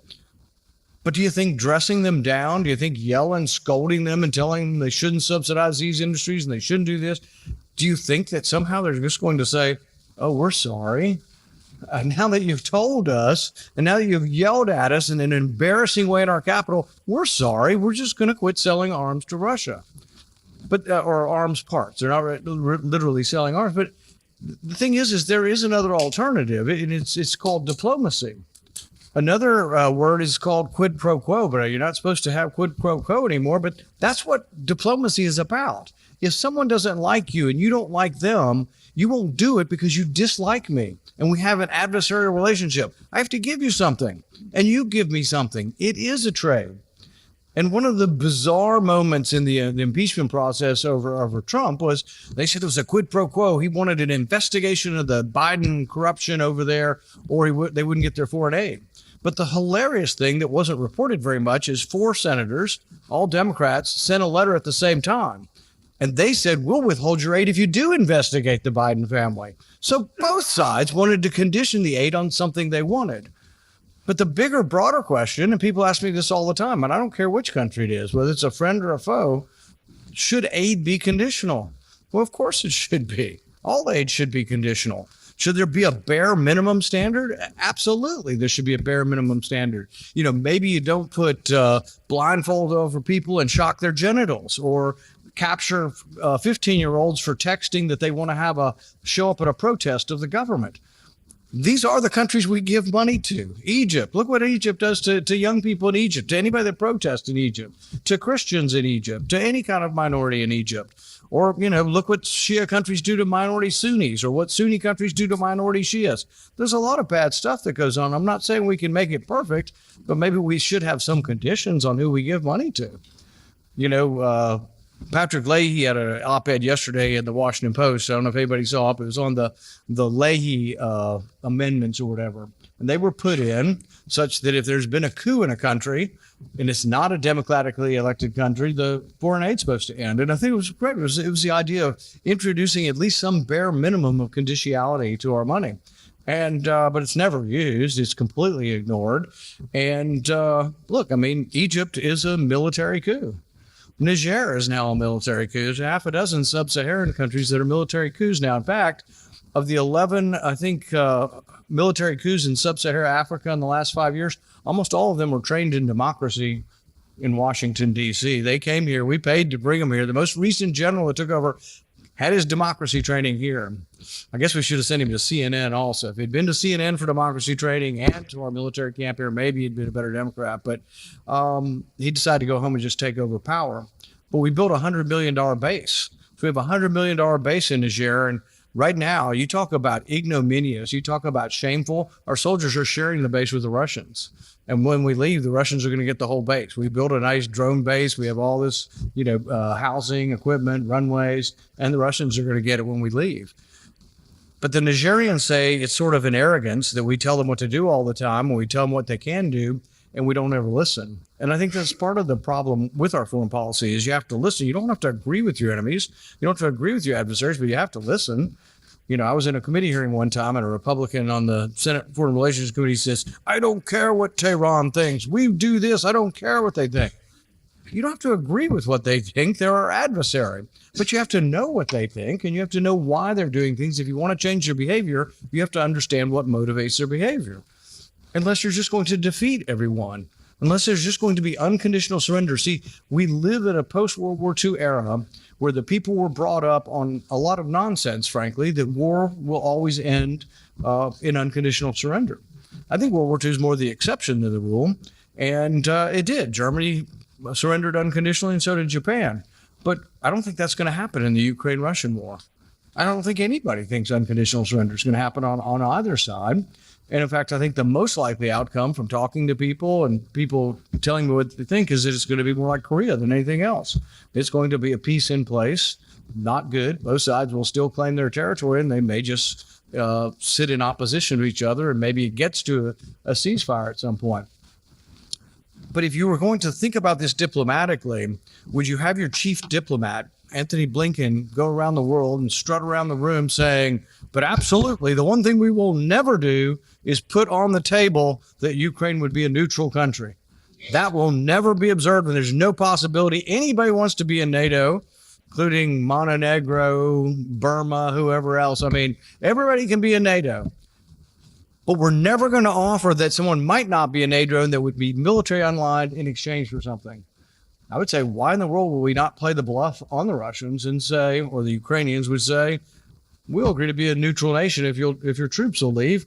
We'll give you a month to leave and see what happens. I don't believe the Russians probably would leave, but it could be part of negotiating. You have to have something to give. If you're at a stalemate and the Russians have a bigger country with a bigger army and they're just willing to lose more soldiers and they have more to lose and they occupy a big chunk of your country, they're not going to leave because we call them bad people and we call Putin, a dictator and all the things that he may well be, but it just doesn't make them leave. You got to give them something. So you either have the gift of neutrality if you're willing to give it, or you have something. The other thing we're saying we're going to do is we're going to take Russia's money. And apparently it's not an insignificant amount. It's about $400 billion in sovereign Russian wealth that is in Europe. And I think there's a little bit here, not as much.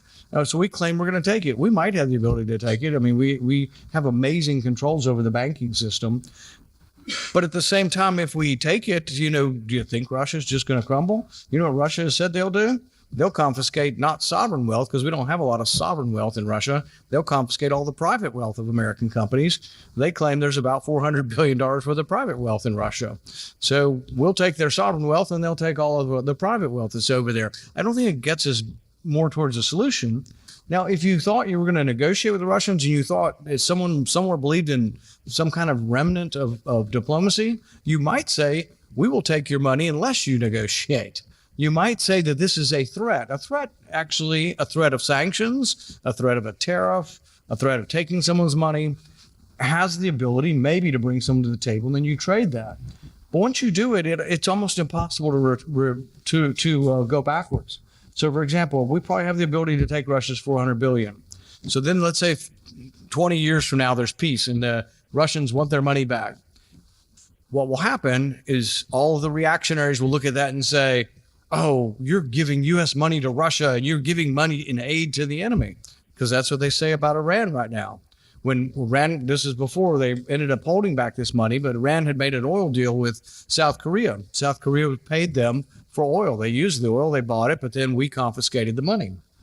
But recently, when some of it was going to be released back to Iran, hopefully in trade for something, everybody said the U.S., and many on my side said the U.S. is subsidizing Iran and giving money to Iran. Well, no, they weren't. It was Iran's money. We stole the money and we were going to give some back. But the problem with giving it back is then it's portrayed that you're giving money to the enemy. So it's the same with the Russians.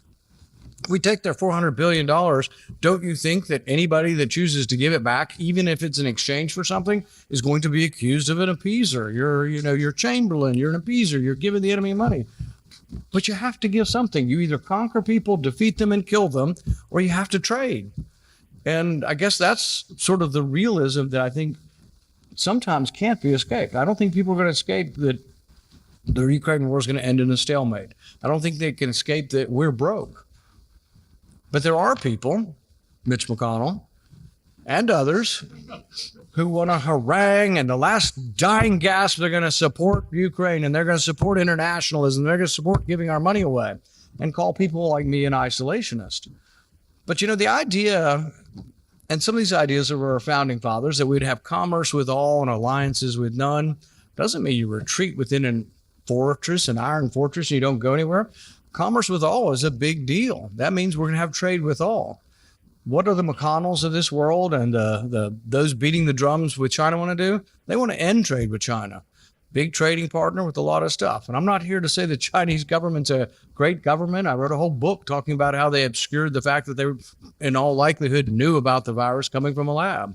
So I have no love lost for the Chinese communists, but I think ending trade is a disaster and hurts both sides. Trade helps both sides. Same with the Saudis. I don't love that the Saudis, what they did to Khashoggi. I think it's awful. In fact, I wouldn't sell them arms because of it, but I wouldn't have an embargo. I wouldn't quit trading with them. So really, there's a bit of isolationism that actually goes into neoconservatism. They're the ones that want to ban trade with countries. They're the ones that want to send armies places. Those of us who are less interventionist simply want to have more interaction with the world. We don't want to isolate ourselves. We actually want more interaction with the world. And so I think the terms have become confusing. The terms are used as an epithet, but we also have to argue that it isn't so much about isolationism. The fact that I oppose sending money that we don't have to another country, or that borrowing money to send it is somehow, to me, that's not isolationism. That's just fiscal conservatism. I mean, if we had a $500 billion bonus surplus, we could argue whether it's wise or not to give it to different countries if we ran a surplus. But since we run a $1.5 trillion annual deficit and have a $34 trillion total debt, I think it's just simply fiscally conservative. We shouldn't borrow money to give it to people. And, it's sort of the analogy of you see a homeless person and you walk past them and your salary is $20,000 a year. And you have 2 kids and a wife or a husband, however you want to do the story. But you don't have enough money to barely pay your rent and get food. You're just getting by. Would you go to the bank and borrow $1,000 to give it to the homeless person? That's not true charity. That's just a terrible notion and something that will make you worse off and less likely to ever give money to anybody. So we do have to worry about our fiscal house. And there is a reason why we just shouldn't borrow money, frankly, to give it to other countries. And we can have another debate when we start running surpluses, which we're a ways from. I think in the end, though, that the debate over foreign policy should also be tied into and part of the understanding of where wealth is created. We are the richest, greatest country really ever in history. And I know it just sounds nationalistic, but it's largely true. People die to come to our country. People love our political freedom, but they also love the amazing amount of wealth. Drive anywhere in our country. You can't go more than 5 or 10 miles in our country and just see extraordinary wealth. But it's not just here. It's spread throughout the world. It's spread throughout the world by trade. When we become isolationist and we start having no trade with other countries is when we become poor as a world. Humanprogress.org does some good stuff with research and data. And they say that at about 1820, at the beginning of the Industrial Revolution, that maybe 98% of the world lived on less than $2 a day. Using constant dollars, if you look at how much of the world lives on $2 a day today, it's less than 10%. So we went from almost everybody in the world. And in fact, if you look at wealth, the y-axis being, profitability or wealth over time, and the x-axis being time. All of humanity's lived on the x-axis for almost the entirety of human existence. I don't know how long we've had humans, a couple 100,000 years or whatever. But we're on the x-axis. When we get to 1820, it does this. Why? Because we started listening to Adam Smith and The Wealth of Nations, the division of labor. Not only division of labor within countries, division of labor between countries, international trade. There are a movement among us, some who don't want trade. Trade is part of capitalism, and it is the engine that has made us the greatest, richest country. And I think we need to remember that when looking at our foreign policy. We have to be prudent with what we have or don't have, but we also have to not kill the engine that has created the greatest constitutional republic in the history of the world. Thank you very much. Thank you, Senator. Thank you, Senator. And I appreciate you sticking around for a couple questions, and literally have 3 here. So, and I like this one, and I don't know who asked it, but do you think the War Powers Act or the budget, the purse string, is a better tool for stopping dumb wars? Well, I think the best tool would be the Constitution, because the Constitution takes the power away from the presidency and gives it to the legislature. Many people, ranking member of the Foreign Relations Committee, he's one who will say often, he'll say, well, you can stop, and so will Lindsey Graham will say this, you can stop war anytime, just quit funding it. And so you have the power of the purse, But the reason it doesn't work is for several reasons. And it's not the way the founding fathers did it. They didn't say you could defund the war. You can, but they didn't say that, maybe because they realized how hard it is to defund a war. And the reason is that, maybe your son is a soldier and you look at me and say, what, you're not going to buy him bullets? He's not going to have any food. He's not going to have gas for the tank. You're going to do that to my son who's in the middle of a war. And so it becomes very hard to vote against it. I had this conversation with Pat Leahy one time, or a couple times, because he was there at the end of the Vietnam War. And this was a war. We don't have wars that unpopular now. That war was fought under conscription. People thought the poor fought more of the war than the rich. People went to college, seemed to be not have to fight in the wars as much.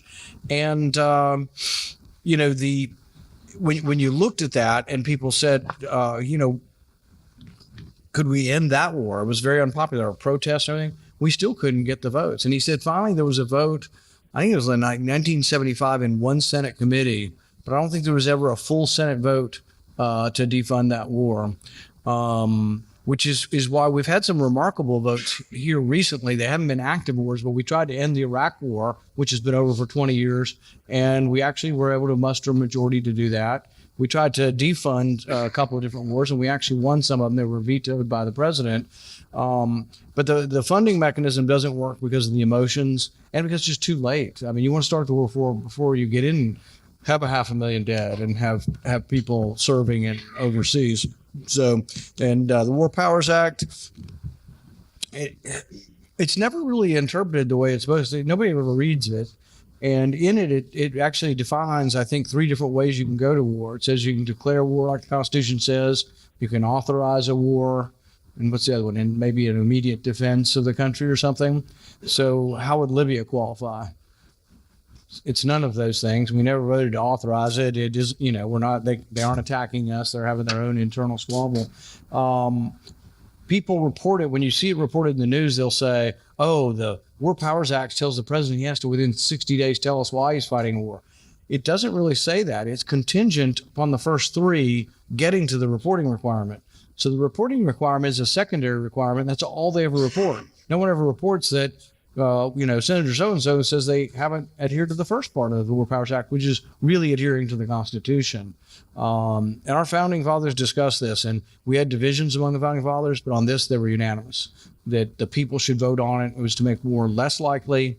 And then people argue, oh, Congress is so feckless, they can never do anything, we'll never be able to declare war. Well, we were virtually unanimous in World War II.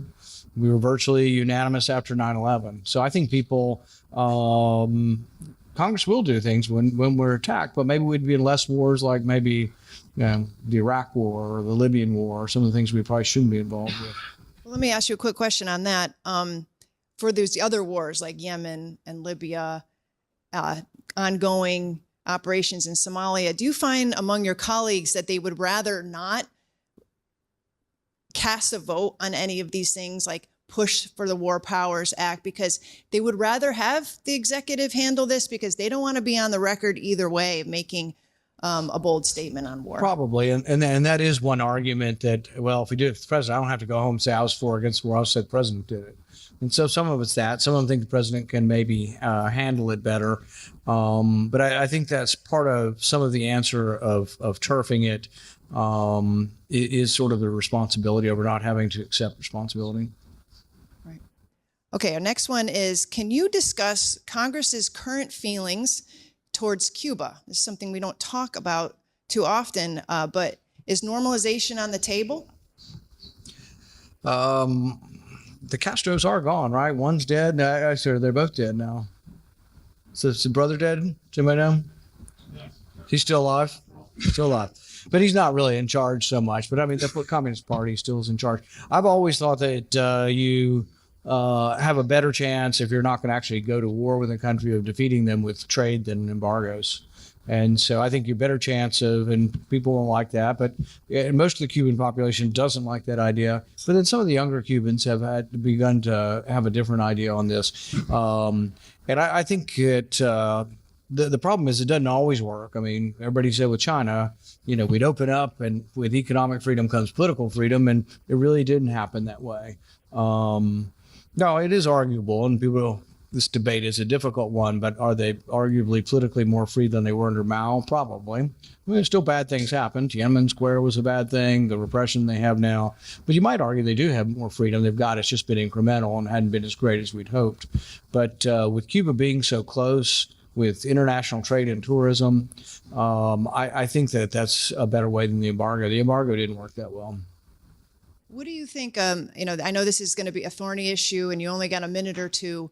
But is there going to be a certain point at which Congress really has to think about the weapons it's sending to Israel? I know this is a fraught subject. I thought that was in my contract. I didn't have to answer that question. I don't remember. No, it is a difficult situation. I do think that aids and arms have conditions and should have conditions even with allies. I voted with Bernie Sanders and about 10 or 11 other very liberal Democrats. I might have been one of them. I think it was the only Republican to have a report, simply a report on what's going on versus human rights in the war. Now, this isn't to say that Israel can't defend themselves. Sure, they can. It's not to say that it was an atrocity, an utter atrocity, one of the worst in Israel's history, to attack the civilians, kill women and children, all that. And then how do you fight a war with people who hide behind women and children and are underneath the hospital? How do you do that? The debate and the ultimate answer, we can have one answer of what our sensibilities conclude as far as our arms and our money. But then also Israel has to have a decision-making process too. There is a point at which collateral damage, unintentional damage, civilians dying, even to get at bad people, that the disadvantages of what comes from that are greater than the advantages of getting the bad people. But it's not something that's I can give you as a mathematical concept that it happened a week ago, a month ago, or it's going to happen next week. And there is a difference. They aren't the same. Collateral damage civilians isn't good, and it shouldn't be something we desire or are happy about, but it isn't the same as killing 1,200 people in the desert who were civilians, who were unarmed and just going in. I mean, that is unconscionable. And I think the problem with the debate on campus for young kids wearing Hamas bandanas and thinking it's just great to rebel on Hamas is, if you start from that position, you lose me. And I'm pretty open-minded as to, assessing everybody's arms and everybody's money that we give away. But you lose me if you're marching for Hamas and thinking it was a great deal what Hamas did in the desert. And some will say, well, Israel does it all the time. There are problems and there are abuses. I don't see Israel going and killing 1,200 people in a camp that are unarmed. I just don't see that. So they aren't the same thing. But there is a point at which enough civilians die that it'll be a backlash on Israel, that Israel will be more endangered the longer it goes on.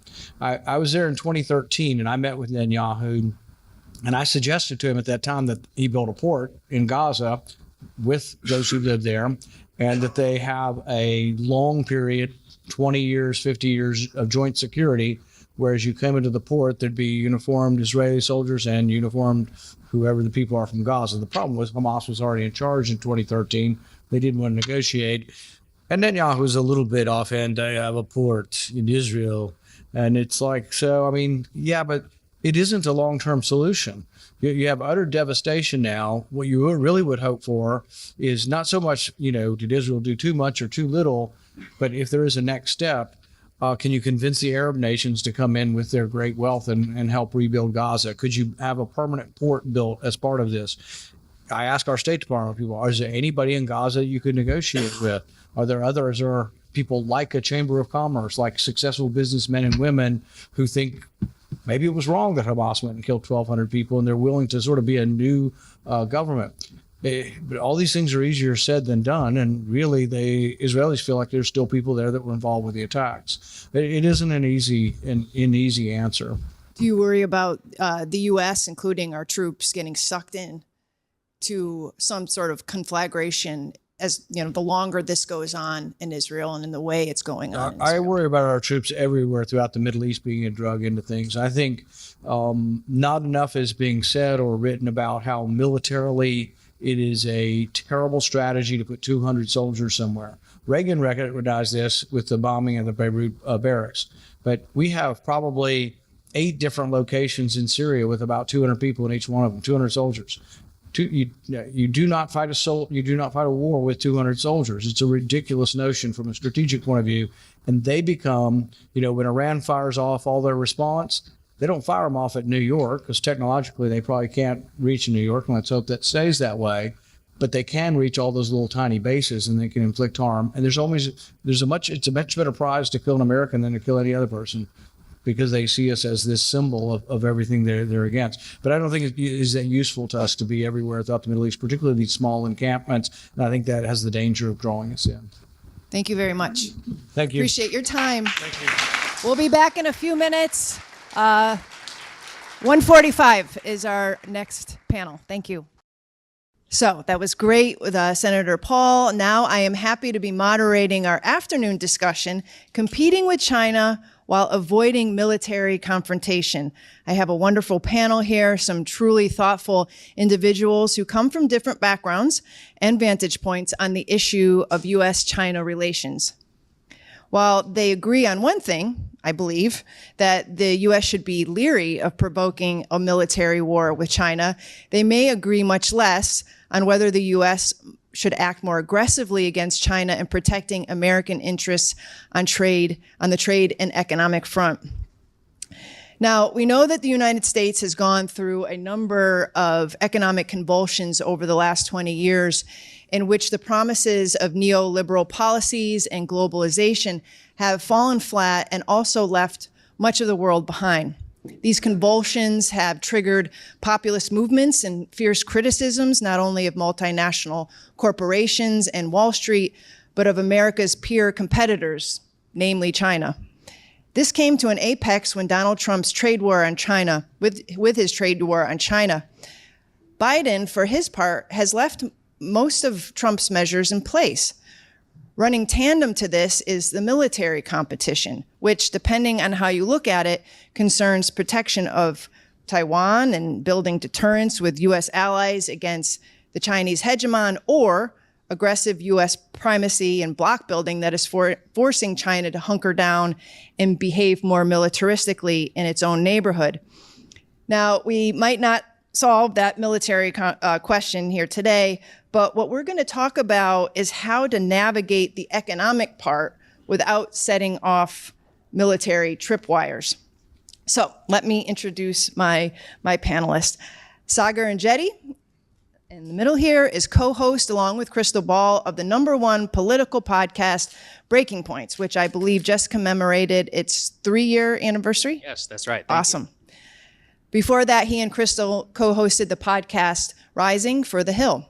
Sagar is a Tony Blankley Fellow at the Steamboat Institute. He previously served as Media Fellow at the Hudson Institute and was a White House correspondent for the Daily Caller. Jake Warner, all the way to my right, is Acting Director of the East Asia Program at the Quincy Institute. Prior to joining Quincy, Jake was a postdoctoral Global China Research Fellow at the Boston University's Global Development Policy Center, a Harper Schmidt Fellow at the University of Chicago, and a Fulbright Scholar at National Schitung University in Taiwan. And David Goldman here is Deputy Editor of Asia Times and a Washington Fellow at the Claremont Institute. He is also a contributing editor at American Affairs. He headed several research departments at major Wall Street firms in the past and was a partner at the Hong Kong investment bank Reorient Group. His book, You Will Be Assimilated, China's Plan to Sinoform the World, was published in 2020. So thank you all for joining me today. I'm really excited about this. So I think I'm going to start with Sagar. So you have criticized the opening of permanent trade relations with China, particularly the 2000 PTNR vote, which you blame for lost manufacturing capacity throughout the Midwest, leading to the U.S.-China financial system becoming more dramatically intertwined, the U.S. supply chain becoming shifting over to Beijing. Worse, you say the PTNR has led to a dramatic social changes in the United States, the decline of wages for working class men throughout the Midwest, leading to divorces, more people not being able to get married, and even the opioid crisis, because young people do not have access to proper job markets and can't afford to leave, even if they wanted to. Can you tell us what you think the United States should have done differently, what it could do to correct the conditions you speak of? And for the benefit of our talk today, do you think it is possible to reverse course, become more protectionist without antagonizing China on the security front? Yeah, thank you for the question. Thank you for having me here. Big fan of the Quincy Institute. And I'm just a YouTube commentator, so please take everything I say with a grain of salt, especially with these two esteemed people here, actual experts. I can only say and zoom out that instead of zooming in on the specific question of permanent normal trade relations and others, I would criticize the mindset through which the decision was done, and specifically the mindset then that took over all of U.S. trade policy for approximately, let's say, 16 years until the election of Donald Trump, where it was anathema to even question the idea that loss of U.S. manufacturing would even have any sort of negative effect on the United States and its own population. So can we reverse course? I think that the bipartisan change and at least acceptance that itself was a problem is a step in the right direction. The problem is that, as you've pointed to, is that not only we had the loss so much of the social impact on our overall population, it's that our elite, and both in terms of education and in terms of practitioners throughout the U.S. State Department on a bipartisan basis, do not really agree, even with the populace, which elected now 2 successive presidents, which have criticized this disastrous mistake. So I'm not sure, honestly, if it is possible to reverse course, because from what I've been able to see, while you may have the president, and even at the top line level, the extension of the tariffs, the most recent expansion and others, at a very basic level, the administration, both previously and now today, is chock full of people who do not agree fundamentally with that premise and have worked against it. And worse, I would say that U.S. Capitol has fully embraced this to an extent where reversing the policy is extraordinarily difficult. So all I would have advocated for at the time was not a religious faith in permanent normal trade relations, not only with China, with NAFTA, Mexico and Canada as well, just an idea that what's best for overall GDP is not necessarily best for, the average working class person in, let's say, in the state of Michigan. Do you think COVID exacerbated a lot of the issues that you highlighted? Absolutely. I mean, as we all witnessed in terms of the disaster of just-in-time delivery and the impact on supply chains, not to mention the shipping container problems. I mean, I think it took the wool out of a lot of people's eyes. But actually implementing this is hundreds of billions of dollars, not just in terms of government policy and an incentive. It's a recognition of the problem. I opened Financial Times this morning in preparation, and I finally see Jamie Dimon. He says something along the lines of, we do have a problem in China. But, in terms of actually changing policy, changing the way that the bank and Wall Street approaches its business with China, even thinking strategically, I think that probably did happen as a result of COVID. And I certainly think that the U.S. population has been aware of this for a long time. But again, I am pessimistic in terms of actual fundamental change at a policy level. Thank you. And I just wanted to note that everybody has note cards on their table, and I failed, and I see a gentleman back there. I failed to mention this in the past 2 events, so I'm mentioning it now. If you have any questions, somebody will pick it up from the table, and we'll have them for the panelists. Does anybody have a 2-finger on Sagar's comments?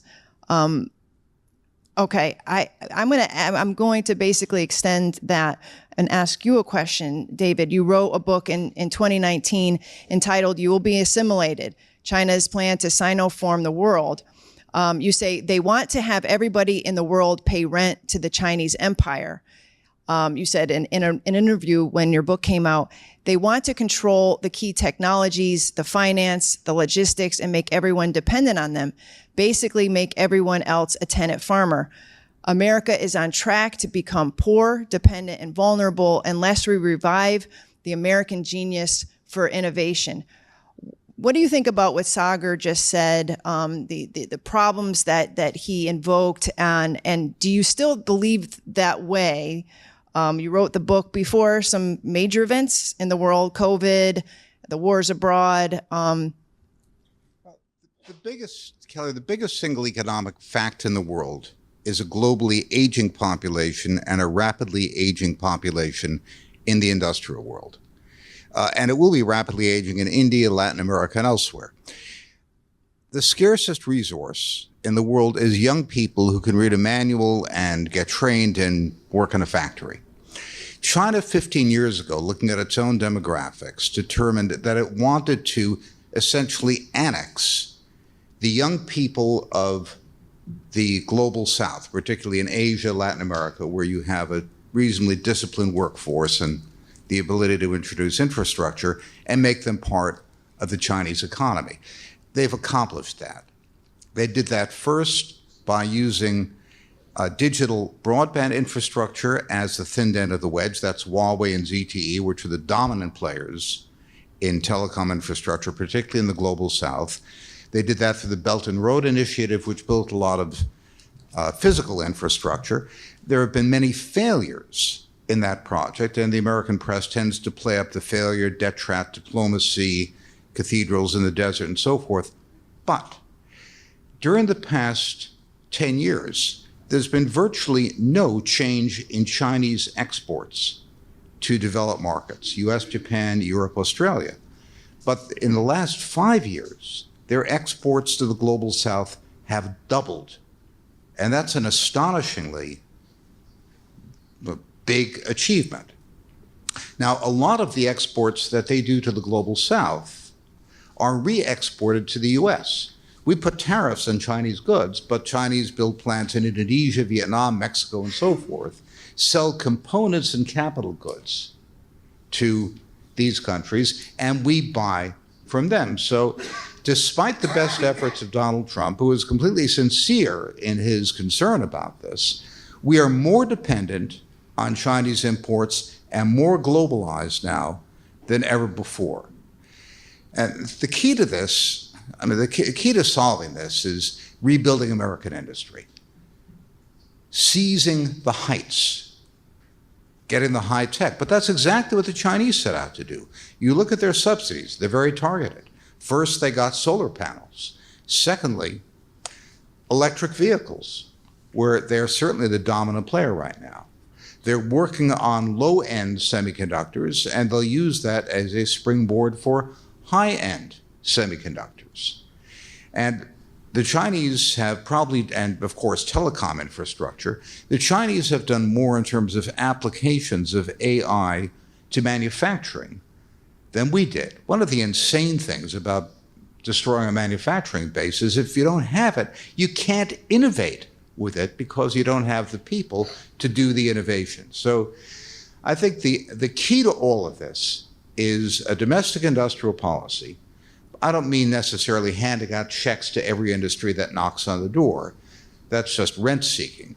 But a policy that trains workers, trains engineers, makes capital available to invest, private investors who are willing to take risks on goods production, and aggressively seeks to innovate our way out of this mess. There's a lot to be said about that. I wrote a little book about that for Claremont, which is available on their website free. But at this point, we can't, we tried to slam the door on some Chinese exports that just came in the window, as I mentioned, through third countries. And that puts us definitely on a back foot. And the solution is to give American workers the tools and the skills to return to the kind of golden age of working class incomes that we had in the 50s and 60s. Jake, I'd like you to comment on a bit of that, but I'm going to ask you an overall question first. So you and I talked a bit before the conference, and one of the things that you say bugs you about being in Washington, and I know you're not from here, so it's like coming into a different world when you do, but one of the things that bugs you is that there seems to be a school of thought that economic competition with China is completely divorced from the security question. In other words, no one who is supporting punishments against Beijing, whether it be sanctions or against companies or exports into China, or the pressuring of allies to isolate Chinese markets, or talking about decoupling, would ever veer into the security realm, when in fact, as you've pointed out to me, supporters of these policies, including the Biden administration, often use national security reasons to justify all of those actions. The Chinese, for their part, do the same thing. You call it a security dilemma in the economic realm. Can you talk more about that? Yes, thanks. Thanks, Kelly. You're right. I grew up in the Midwest, and I live in the Midwest, so my words should carry greater weight because I'm a real American, unlike all the sort of DC insulated DC people around here. But I talk to people on both sides of the aisle who think that we have real security problems with China. They worry about the possibility of violent conflict, but they think that we can push and antagonize China in the economic realm without any kind of limit because it has no danger of building up towards some sort of war or conflict in some third country. I think that is quite unrealistic. We look at the history of major great power conflict over the last 120 years or so. All of those conflicts were rooted in economic competition.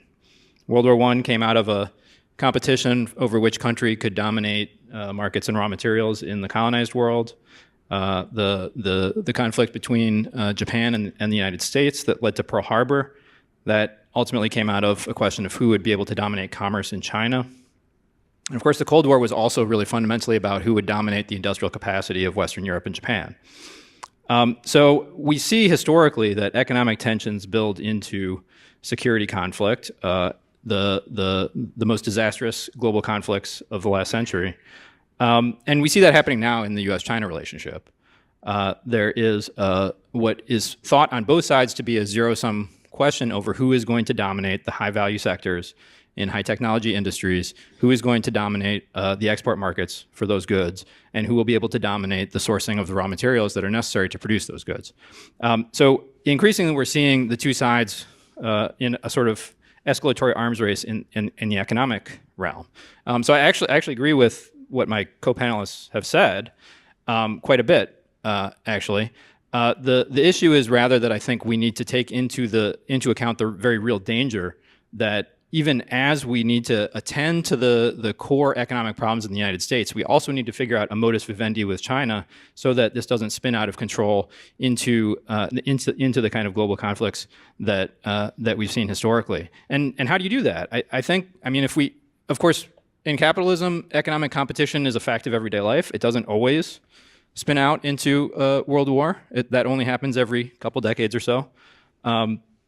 So what makes the difference between everyday economic competition and the kind of zero-sum existential economic competition that leads to war? I think it's the choice between open competition on the one hand and exclusion on the other. In an open competition, you're constantly meeting your adversary in some space, whether that's a sports stadium or a political debate or in a commercial market. The competition is constantly renewed.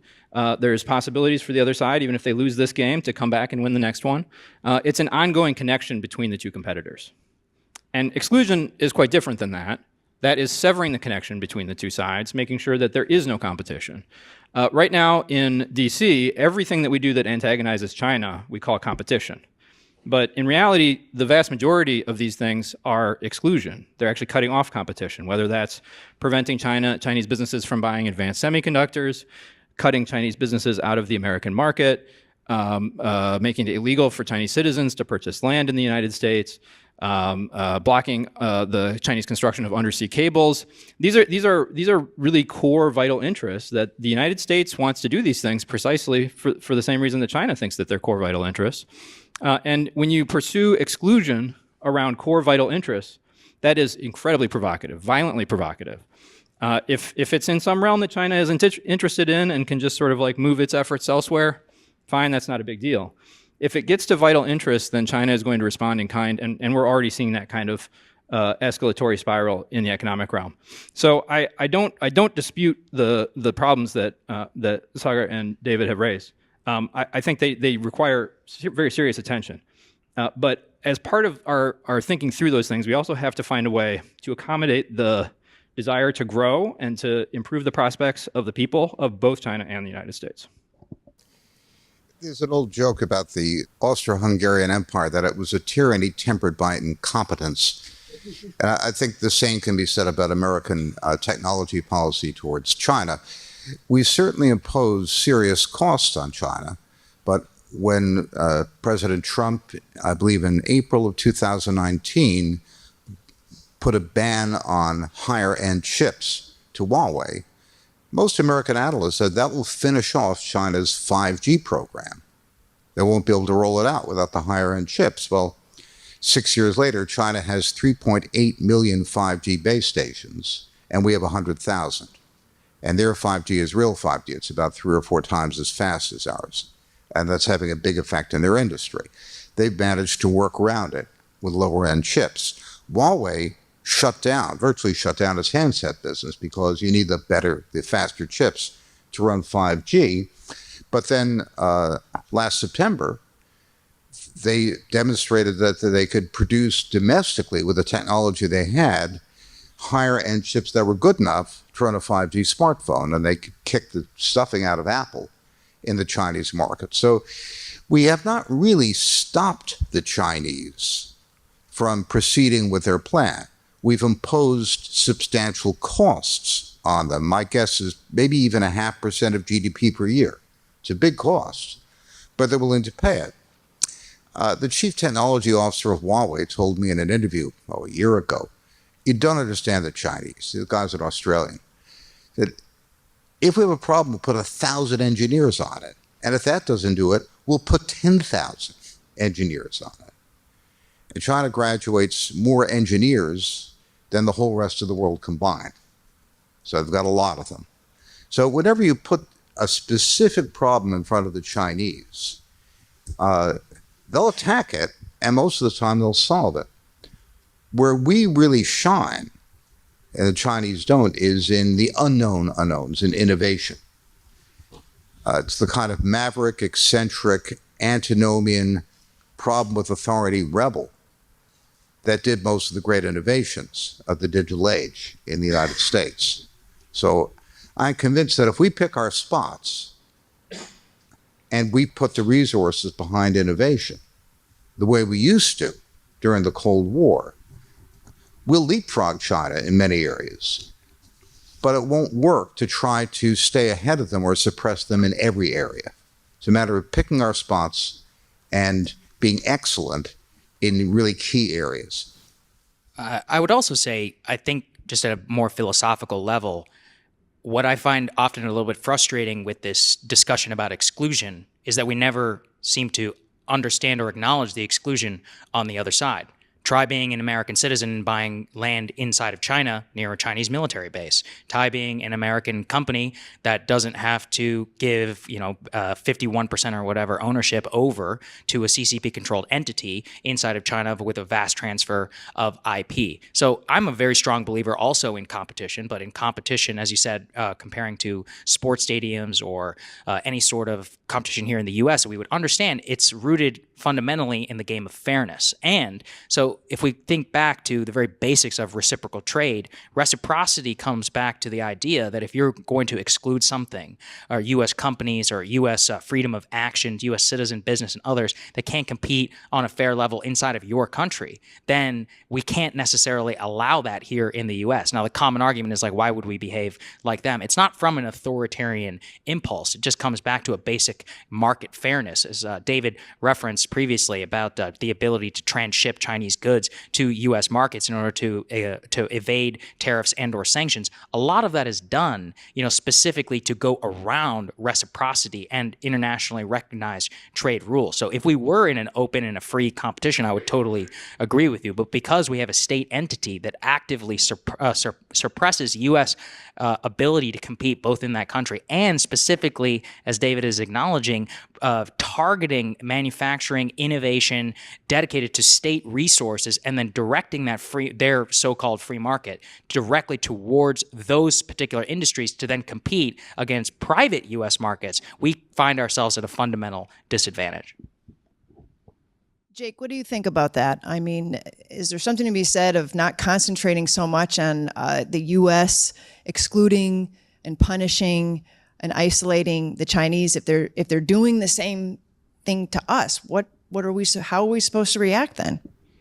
I mean, I think there's a lot of truth in that, and in a lot of ways, you could say that a lot of the really poisonous dynamics in the U.S.-China relationship started on the Chinese side.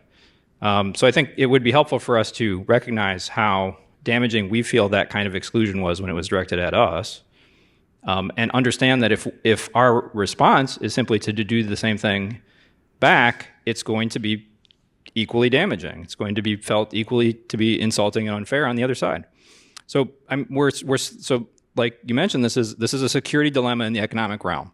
A security dilemma is when both sides feel that their actions are being pursued in a defensive nature against the aggression of the other side, and both sides actually have a lot of reason to think that. So it's not that one side or the other is at fault. It's that both sides are acting in a defensive way, but a defensive way that makes the other side more insecure and therefore encourages more aggression on both sides. So you get this spiraling towards very serious conflict because the two sides can't stop for a second, recognize that what they're doing is spiraling towards a catastrophe, step back and start making some compromises and find a way to live with each other.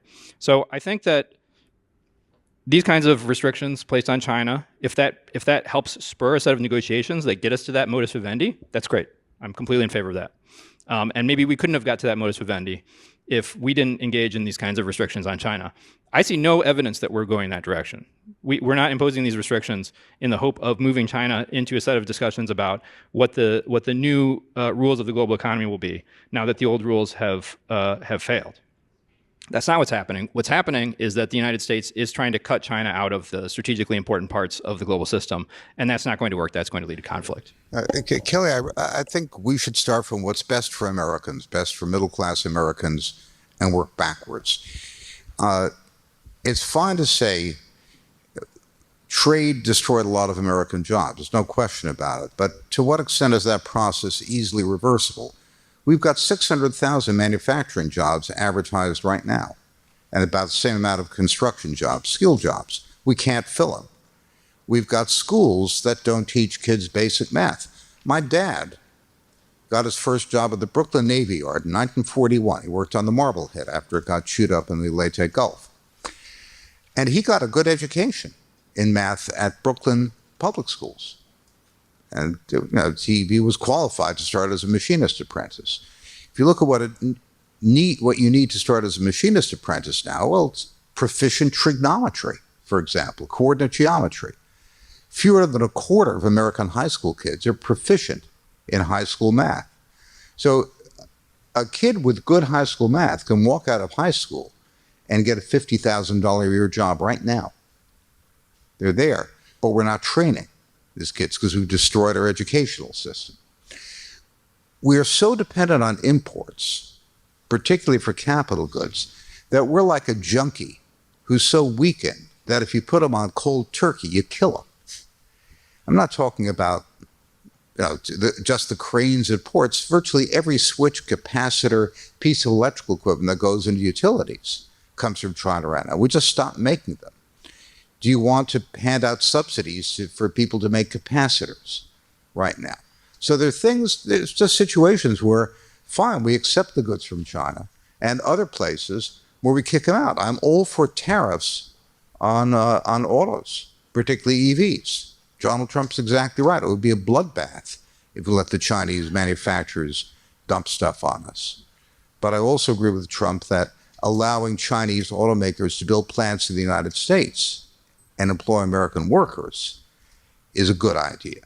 So unfortunately, the devil's in the details, and you have to, as I said, start with what's best for us, what's best for our people, and their compromises. You can't get rid of China altogether. It's just too big.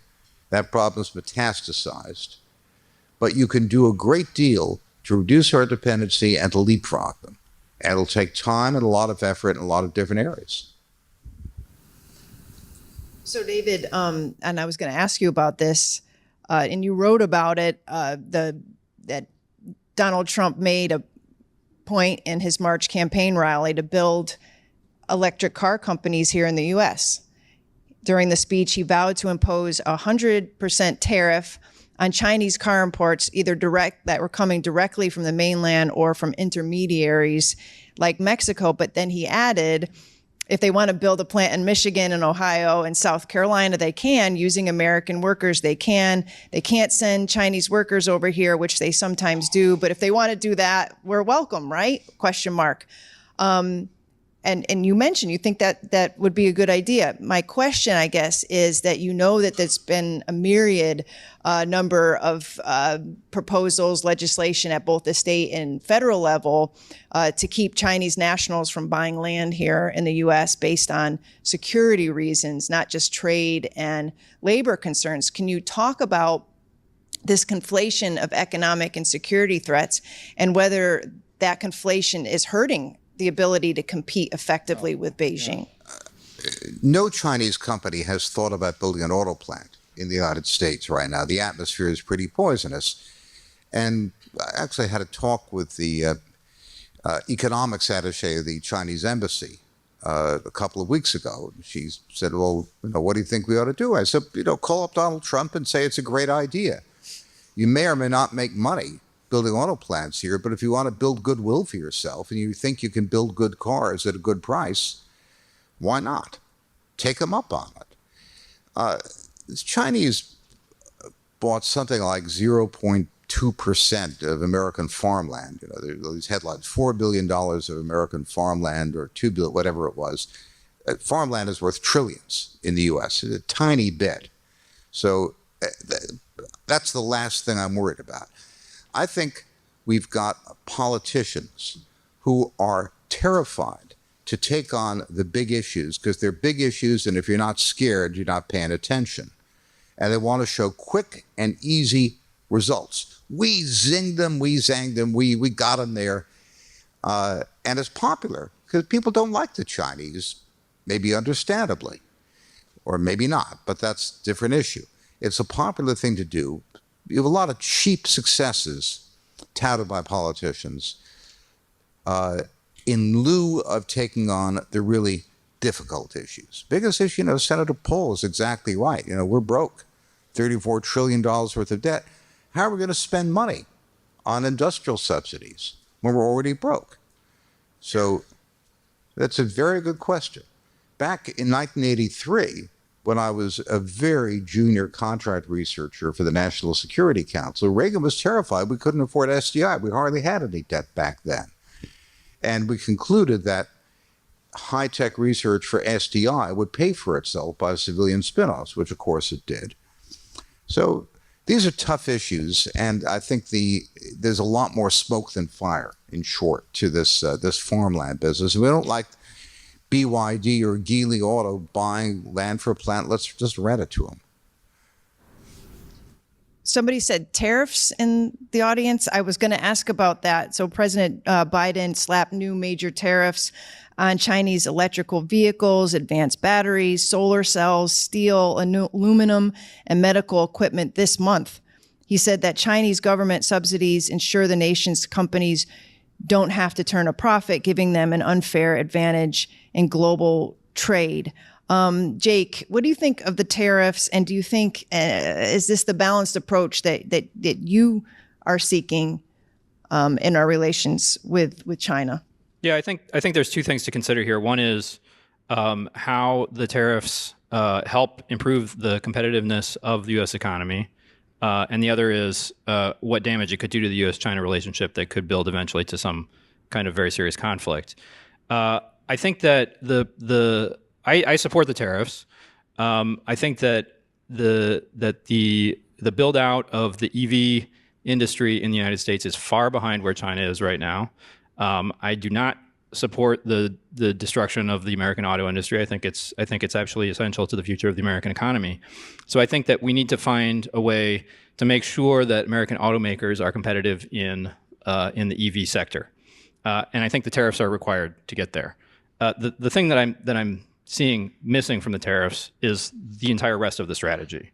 How do we get the American automakers to, rather than just sitting behind the barriers that the tariffs put up and continuing in a basically complacent way as they have been for the last couple decades, how do we get them to take on this challenge and start innovating and start meeting the competition that will come both from China and from companies in Europe and Japan who are exposing themselves to Chinese competition, right? One of the advantages, I think everyone in this room will understand immediately, one of the advantages of competition is that it spurs you to meet the challenge and improve yourself.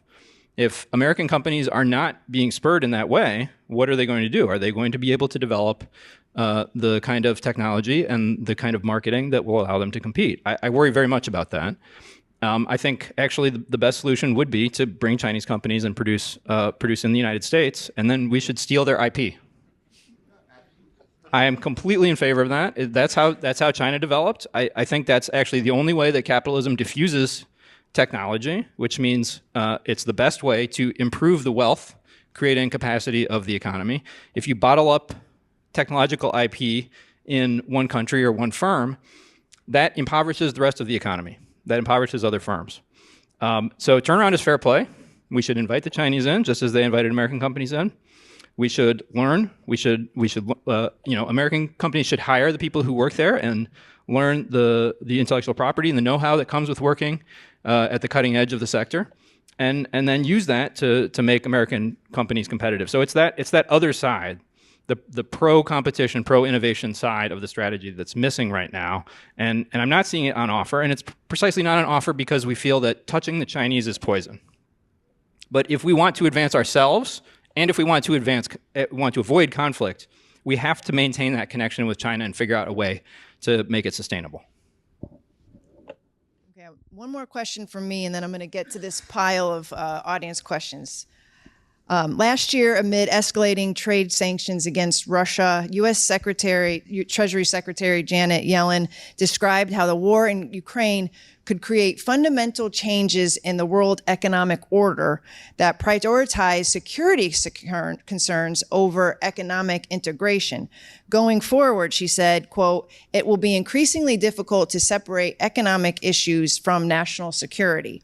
Around the same time, the president of the European Central Bank, Christine Lagarde, described how the war in Ukraine could be an economic tipping point, driving a shift from economic, quote, efficiency to security and globalization to regionalization.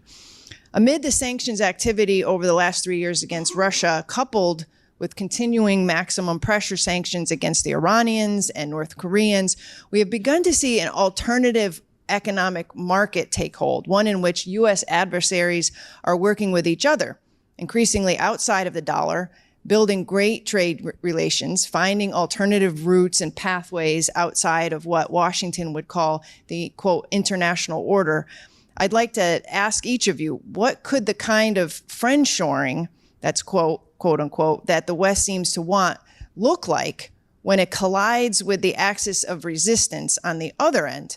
And does this A, serve Americans' interests, and B, could this lead to a less safe world overall?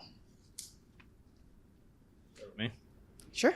I think these dynamics are playing out. They're often exaggerated. The global economy is still really focused on the rich countries, which is Europe, Japan, and the United States. And that means that for China to be successful, it needs to have access to those markets, at least for the time being. Now, it is, as David mentioned earlier, it is moving its focus to the global South, which is different than these specific, the official enemies of the United States. And there may be a future for the Chinese economy there. But at least in the short term, it would be very hard to unwind all these connections that have bound China in. Now, this is different than North Korea, which has been on the outside for decades. It's different than Iran, which is forced on the outside by the United States after the end of the JCPOA. And it's different than Russia, which has now found itself on the outside after invading Ukraine. China is not on the outside. China is fundamental to the way that the global economy works and the way that currency and trade and finance work in the global economy. So China actually has a really deep core interest in maintaining the stability of the system in a way that's not true of these other countries. I think that's something that is really getting lost in discussions of DC, that the US and China actually do share some core interests about both maintaining the stability of the system and figuring out ways to reform it so that it's more responsive to the needs of those regular people who have been damaged by it in the United States and in China. Also, we should remember there are people who live in China, and they are regular people who are not necessarily fanatical nationalists, and they have also been damaged by the operations of the global economy over recent decades. So I think that there is a potential for the U.S. and China to talk about these issues and figure out if they can come together around a set of reforms that would both sort of renew the legitimacy of the global economy while making it more productive and more dynamic at the same time in a way that would offer enough space for both countries to feel that they could prosper alongside each other rather than trying to fight over who gets to survive. Yeah, I think that the sanctions regime and the subsequent failure, I think if we're all being honest about what we imposed on the Russians, demonstrates to us something that is really fundamental to a lot of this panel, which is that industrial capacity and production is itself king. You can overestimate the hubris of control over financial and capital markets, which the U.S. did, and fundamentally believed we would be able to crush the Russian economy and fundamentally the Russian war machine, intertwining exactly, as you said, both economic security with national security concerns. So to pull ourselves out of it and to, I think, address a real fundamental thing which is here is the focusing both just on the punitive measure of sanctions or exclusion really does miss the point. What we are missing, and bringing back to my first answer, was why I'm pessimistic is if we look at the New Deal, it was both, or any sort of large government operation which fundamentally transforms the U.S. economy, Apollo as well, it was a combination of popular political rhetoric and then 1,000 to 10,000 to 100,000 workers, programs, bureaucrats, and others that were working towards a common goal with actual work through political buy-in from here on Capitol Hill in tandem that actually accomplished a singularly set goal. So as the problem that we have is that, and the farmland thing, like you said, is a perfect example, we go for the headline, but we don't follow through with any sort of state official program to actually, let's say, boost and really do it, not just some headline, EV production capacity outside of just tax credits. What about actual industrial production? So the real problem that we have is we have lost the ability to look for these grand programs, and we've almost forgotten, in a sense, on top of the education crisis and the lack of the skills that a lot of the workforce that we have for high-tech manufacturing. So I think that the real answer to this is that to escape the Thucydides trap, security's dilemma, is that onshoring, friendshoring, whatever you want to call it, gives you strength and options in the moment of a crisis, as opposed to, comparing us to a junkie. Well, what do junkies do whenever you pull them off of the supply? They lash out, and that makes us less safe. So that's where I see the intertwining really come together. Just on the security situation, I'm probably a lot less worried than most people in the room about the possibility of a confrontation between the United States and China, simply because the industrial prowess which China has shown in EVs can also do things like mass manufacture cruise missiles. Chinese have produced videos showing plants that produce 1,000 cruise missile motors a day.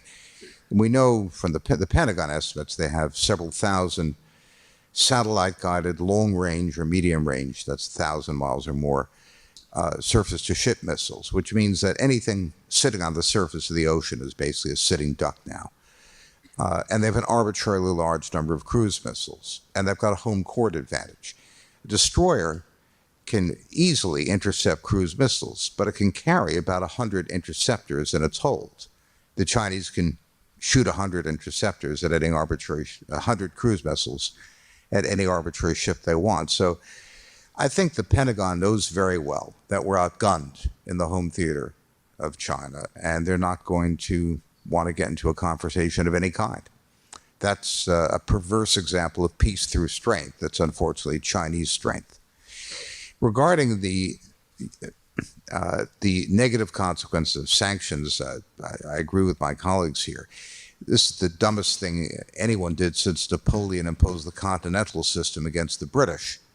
in the early 1800s that completely backfired. It's easy, and I say this as an ex-banker, to finance trade in any currency you want. It's just expensive, cumbersome, and annoying. You could use UAE dirhams, Indonesian rupees, Chinese RMB, Russian rubles.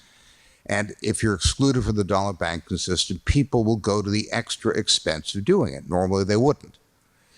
The most important thing that we did with the Ukraine war was not just to force Russia into the arms of China, but to also force a great deal of European, particularly German industry into the arms of China, because the quadrupling of natural gas prices in Germany made BASF and other major chemical producers uneconomical, and it put a squeeze on the German auto sector. So 3 weeks ago, a dozen German CEOs, including the CEOs at BASF, Volkswagen, BMW, and Mercedes, frog marched Chancellor Olaf Scholz to Beijing and announced billions of dollars of investments in China.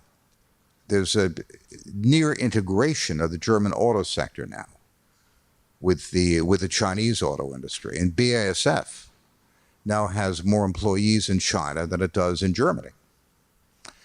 So we've really created a monster here. I'm just stunned by the stupidity of the Biden administration. And unpacking that will take a great deal of effort if we ever get around to it. So, thank you. So I'm going to start with some audience questions. The first one is from George Beebe, our director for grant strategy at the Quincy Institute. He says there is a tension between advocating domestic industrial policy and advocating, quote, innovation as our comparative advantage over China. Innovation seldom results from government-driven programs. How do we reconcile this tension? During the 70s and 80s, starting when Harold Brown, who was a great physicist, became the Secretary of Defense, the United States invented the entirety of the digital age. Everything from the internet itself to fiber optic networks to CMOS chip manufacturing to the GUI interface, every single thing came out of the Cold War program. But we did it in a very unique way. DARPA would give a grant. Usually the grant was for something pointless and stupid, and some clever engineer would hijack it and do something useful with it instead. We had public-private partnerships where the public side only funded innovative, cutting-edge, pushing-the-envelope research, and the private side took full responsibility for commercialization. Every time the government spends a nickel, demons awake and go abroad seeking rents. And we Americans love a scam as much as anybody else, and industrial policy left to its own devices would be mostly scam. The only time that we have been altruistic, forward-looking, innovative has been when we've got a national security issue. When we want to go to the moon, we want to beat the Russians to space. We want to protect the homeland from missiles. Then we rally together around this. So we're not good at it. It's a great question because Americans are always jonesing for subsidies.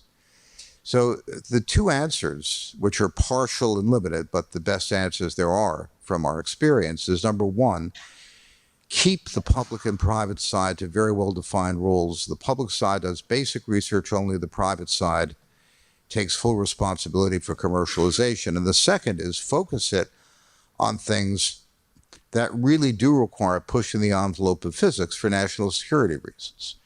My favorite one, I'm an old Reagan hawk, so I like SDI stuff, is directed energy weapons. We now have a $1 billion budget for directed energy weapons. That's ridiculous. We should be spending easily 10 times that much. we're spending in terms of GDP half of what we spent under Reagan in basic research, basic defense research. So that's how it's possible. But you need a visionary president and a visionary secretary of defense to make it work. But yeah, I think two responses there. One is that, and other people today have alluded to this, a lot of innovation just comes from having the industrial ecosystem present and having people active in it on an everyday, getting the know-how, working with practical problems. So one way in which industrial policy would help with innovation is that it could revive the existence of a manufacturing sector in the United States and start generating those kinds of dynamics. Another thing, maybe it would be a helpful reference to how China does its industrial policy. And there are various ways, but one of the core dynamics in Chinese industrial policy is the government throws a bunch of subsidies out there. A bunch of companies come in to produce whatever is being subsidized, and then you get an excess of production for the given demand of that. And then the Chinese government pulls the subsidies away and essentially leaves everyone to rip each other to shreds over who's going to survive now that the subsidies are gone. And on the other side of that, there's a moment in which there's massive overproduction. But on the other side of that process, the companies that are not viable, they collapse, they disappear, they die, or they're eaten up by the other companies. And on the other side of that process, you get a handful of companies that are actually very strong in innovation and production and can survive in a market that China previously didn't even have a capacity in. So I think there's some guidance there that we put market forces to work within a context that's designed to pursue public purposes, not the government deciding what happens, but the government structuring the existence of competition that wouldn't be there otherwise. Yeah, I would encourage people to read both histories of the New Deal, of the Reagan SDI program, and in particular that period of innovation of Silicon Valley in the 1970s. The bedrock of a lot of this innovation and the understanding was both in public-private partnerships, but also never underestimating dual use. So what we found during the Apollo program is that specific directed tasks of getting to the moon had multiple dual-use technology and application in the commercial sector after the patent became available. So one of the things that we really witnessed in some of the successful programs, if we want to try and to recreate it, is to target very specifically these national security goals, but also to ruthlessly keep the money flowing in public-private partnerships. But the key part of this is actually, as David said, a dedicated president, a dedicated secretary, dedicated bureaucrats who are actually read in and understand to the strategic vision, who implement and oversee that partnership, so to make sure that it doesn't become the private using the public, and instead it's vice versa. If I could mention one anecdote. I had the privilege, the 2010s, to do some consulting for the Office of Net Assessment, the Pentagon, which was run by the legendary Andrew Marshall, who was one of the architects of the Reagan policy, actually the Carter policy before that.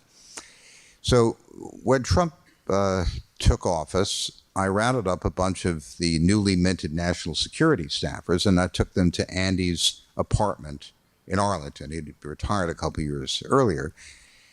I said, what would it take for us to really, leapfrog the Chinese and get the program like Reagan's program back together? And he said, it's simple. It needs to be run out of the Office of the Secretary of Defense. And I don't mean what's on the org chart as the Office of Secretary of Defense. It means out of his physical office, where he holds people on the carpet and says, this is what I want done. And they say, sir, yes, sir. Visionary Secretary of Defense, visionary president, for what that's worth. Sagar, I wanted to ask you about the political connotations of all of this, because I know that there's been a tension and an ongoing debate among conservatives recently, particularly about, on the side of the new right and the old right, over this idea of a domestic industrial policy. So you have a lot on the old right, traditional Republican conservatives who want to keep markets open. They really bristle at the whole thought of government getting involved in industrial policy. Can you talk a little bit about those tensions, and how do you see that playing out on Capitol Hill? Do you see a growing number of Republicans actually starting to talk about these issues and willing to take political risks and moving policy forward? Or is it like everything else in this town, everybody's 5 years behind and not really willing? Well, luckily, I think we're 7 years into it. So even if we're 5 years behind, we're 2 years ahead that where we started. So I would say that Donald Trump unambiguously won the debate in 2016 with his election by both the political force of his personality and, frankly, the strength of his argument, both in translating into political victory. Republicans, at the very least, had to rhetorically accept Trump from the ground that he stood on in terms of China. What I have observed is that it has moved now behind the door, where we will embrace the rhetoric. The rhetoric is one which is completely embraced. But then whenever it comes to those of us who watch the policy making, let's say in these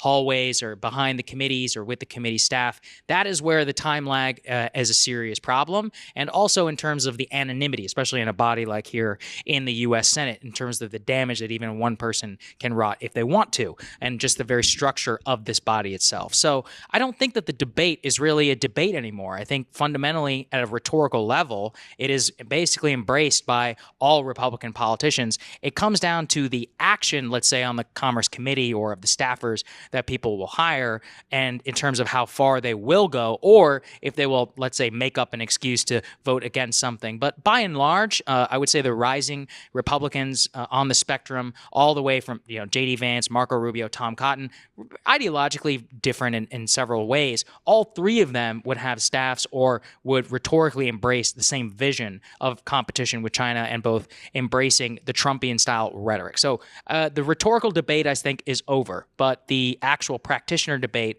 which is always the most difficult part, and translating that into action, there's still a lot of work that needs to be done there.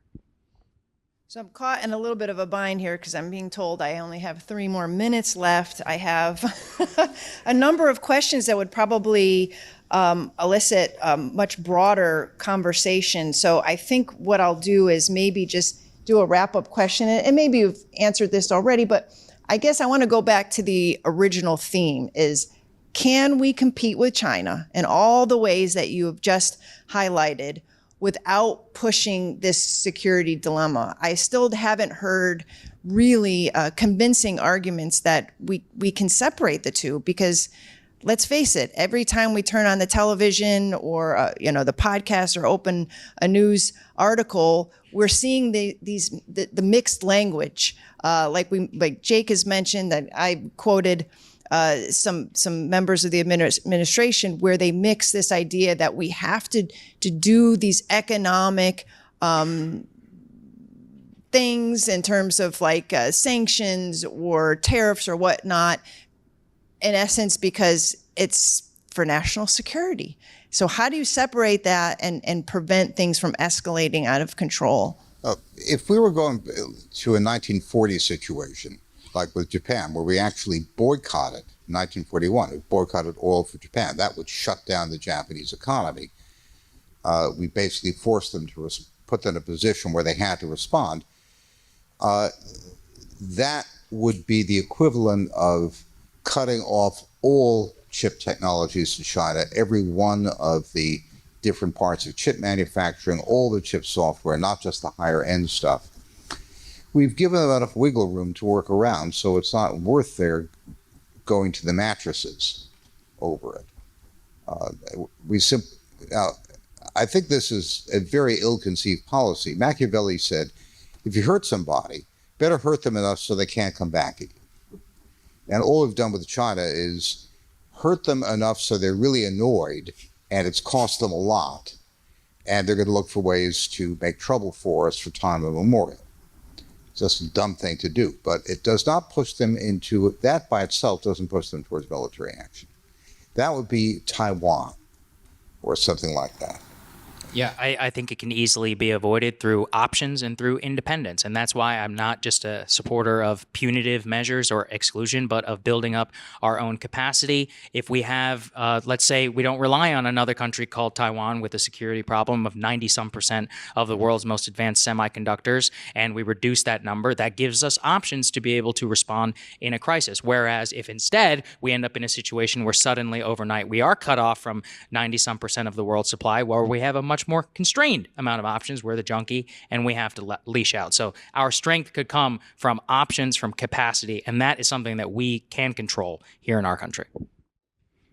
I think it is perfectly possible, and sort of as I was referring to earlier in the example of EV production, I think it would be beneficial to both countries if we could compete. Actually, it would cause both of us to perform better and be more productive and produce more wealth that can be shared with our people. I think that is possible, but the key issue is that we understand the competition not in zero-sum terms, not in existential terms. And right now, I think there's no question we're understanding the economic competition in zero-sum terms, and for many people, and I think increasingly so, in existential terms, precisely because we are conflating economic security and national security. And I don't think that's wrong. I think that's true, actually. But we can only avoid moving towards conflict if economic security can be pursued in a non-zero-sum way, in a positive-sum way.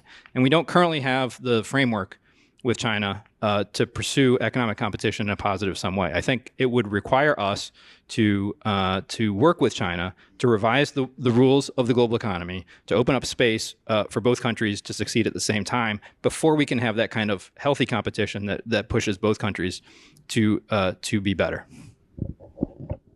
Thank you very much, all three of you. This has been very fruitful and enlightening, and I learned a lot, and I hope you all did too. We'll be back here in about 15 minutes for Kurt Mills and Vivek Ramaswamy, so hold tight. I'll see you in a few minutes.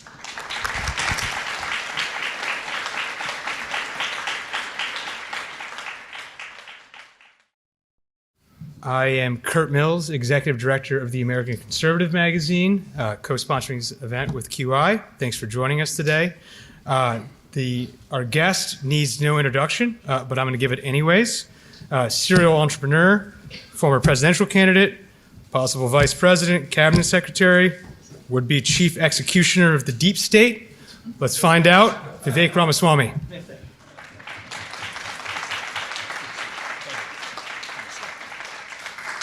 It's great to be here. I'm looking forward to actually a sit-down discussion we'll have to dive deeper, but I'll foreground the discussion with where I see the future of the America First movement and what the implications are for our foreign policy, which I know is the subject of the day.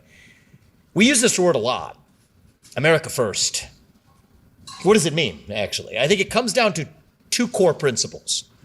The first is a simple principle we fought an American Revolution to protect in 1776, and that is the idea that the people who we elect to run the government ought to be the ones who actually run the government, not the shadow government of people who were never elected to exercise public policy making. So you think about this in ancient England, the power to issue edicts. This is what I'll give credit to Professor Philip Hamburger of Columbia Law School, actually. This is his framing, not mine, but it's one that sticks with me and influences my own worldview. The American Revolution was fought against the idea that there was the ability to issue binding edicts when you did not have accountability to your own people. That's what the king could do. King George II could issue a binding edict, a legally binding edict that told you what you can or cannot do, but without having any accountability to you, the person who was actually bound by it.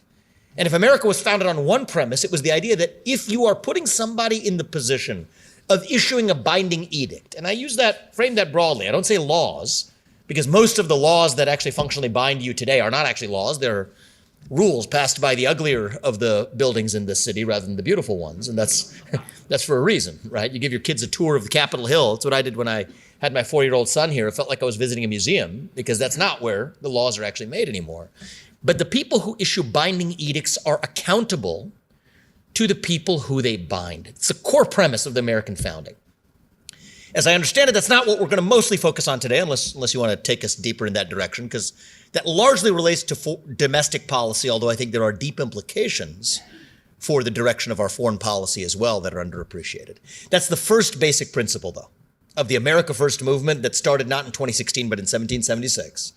The idea that the people who we elect to run the government should be the ones who actually run the government. And then there's the second premise, and I think that is closer to the subject of our discussion today, that those people who we do elect to bind us with their edicts at home, they owe their sole moral duty to the citizens of this nation, not another one. Shouldn't be very controversial on its face. Nothing I just told you is particularly partisan. The people we elect to run the government should run the government, and their first and sole moral duty is to the citizens of this nation, not any other one. It's not a black idea or a white idea. It's not a particularly red idea or blue idea either. There have been points in the last 40 years where Democrats have advanced these ideas more so than Republicans, and there have been points in the last 40 years where Republicans have worn the mantle of those ideas more than Democrats, and I think that that's the moment we fall into now. Those are the basic ideals of our founding. So let's take a look at that second premise a little bit more. I think right now we're failing on both counts, but we'll focus on the second premise today. Are our elected leaders implementing a foreign policy that is exclusively designed to advance the interests of U.S. citizens? I posit the answer to that question is no. I posit that the answer to that question is no based on the results that we experience in this country. We are expending far more of our own military resources to protect the borders of other nations than we're using to protect our own borders in the United States of America. You're going to fix the southern border crisis. It does not require additional legislation. What we require is an enforcement of the laws that are already on the books. This is where it intersects with principle number one. The people we elect to run the government, they're not running the government because they're not actually implementing the policies that already supposedly represent the law of the land. I think we are perfectly justified to use our own military resources, talking about air, land, sea, Coast Guard included, to protect our own borders, to deputize the National Guard and deputize, using 287G and other measures, even local law enforcement, to provide added resources to protect our own borders in this country, which we're failing to do.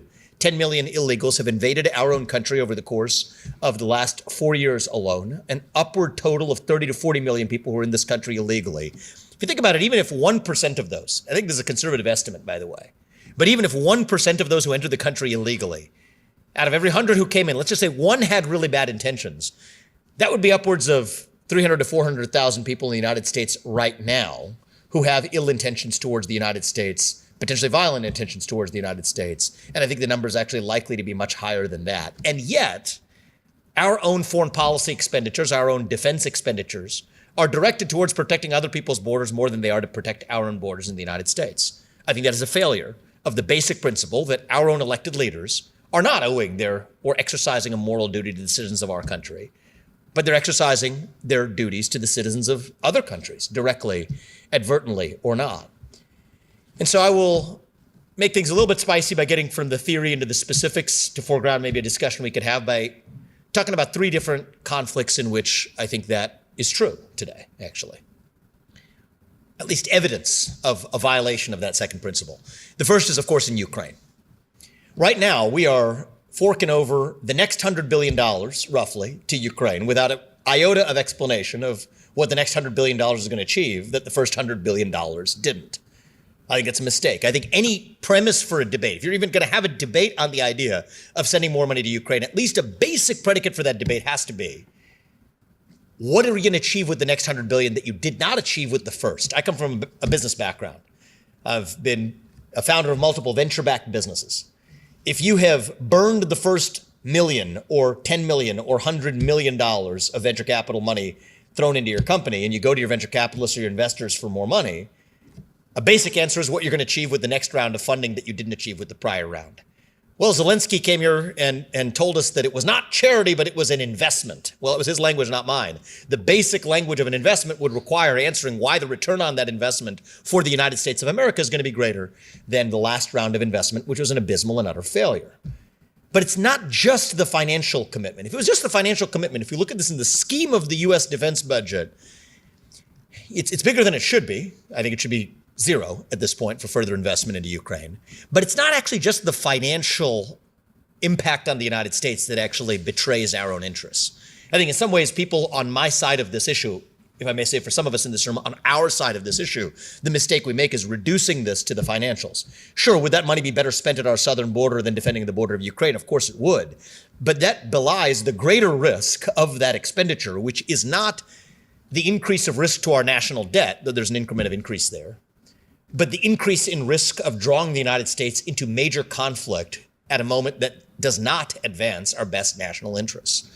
Right now, the number one most dangerous effect of our arming Ukraine has not been the added $200 billion of our budget that's been sent over there. It's a false framing in some ways. It's a straw man that our side of this debate often falls into, because they could easily, on the other side, make the ROI-based argument for this being a rounding error in a budget.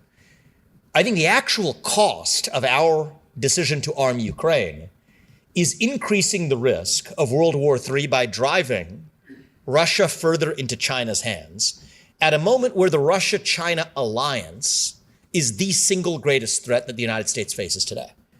I don't think that's controversial for anybody on any side of this issue. You look at Russia's nuclear stockpiles, you look at Russia's hypersonic missile capabilities, combine that with China's naval capacity and the fact that they have an economy that we depend on for our modern way of life, for our most important industries, from semiconductors to be potentially amplified on an annexation of Taiwan, to pharmaceuticals, to even our defense industrial base today dependent on China. Combine that with Russia's capabilities, they outmatch the United States in every area of great power competition. And yet our own policy decisions are driving Russia further into China's hands because of the limitation of choices that we've given Russia in their relationship with the West. I don't think all is lost. I think there still remains an opportunity to use the status quo as a basis to negotiate a deal that best advances U.S. interests, not just about saving the money, but about, in a lasting way, reducing the risk of that major conflict between the United States and the China-Russia alliance. Here's how that would look.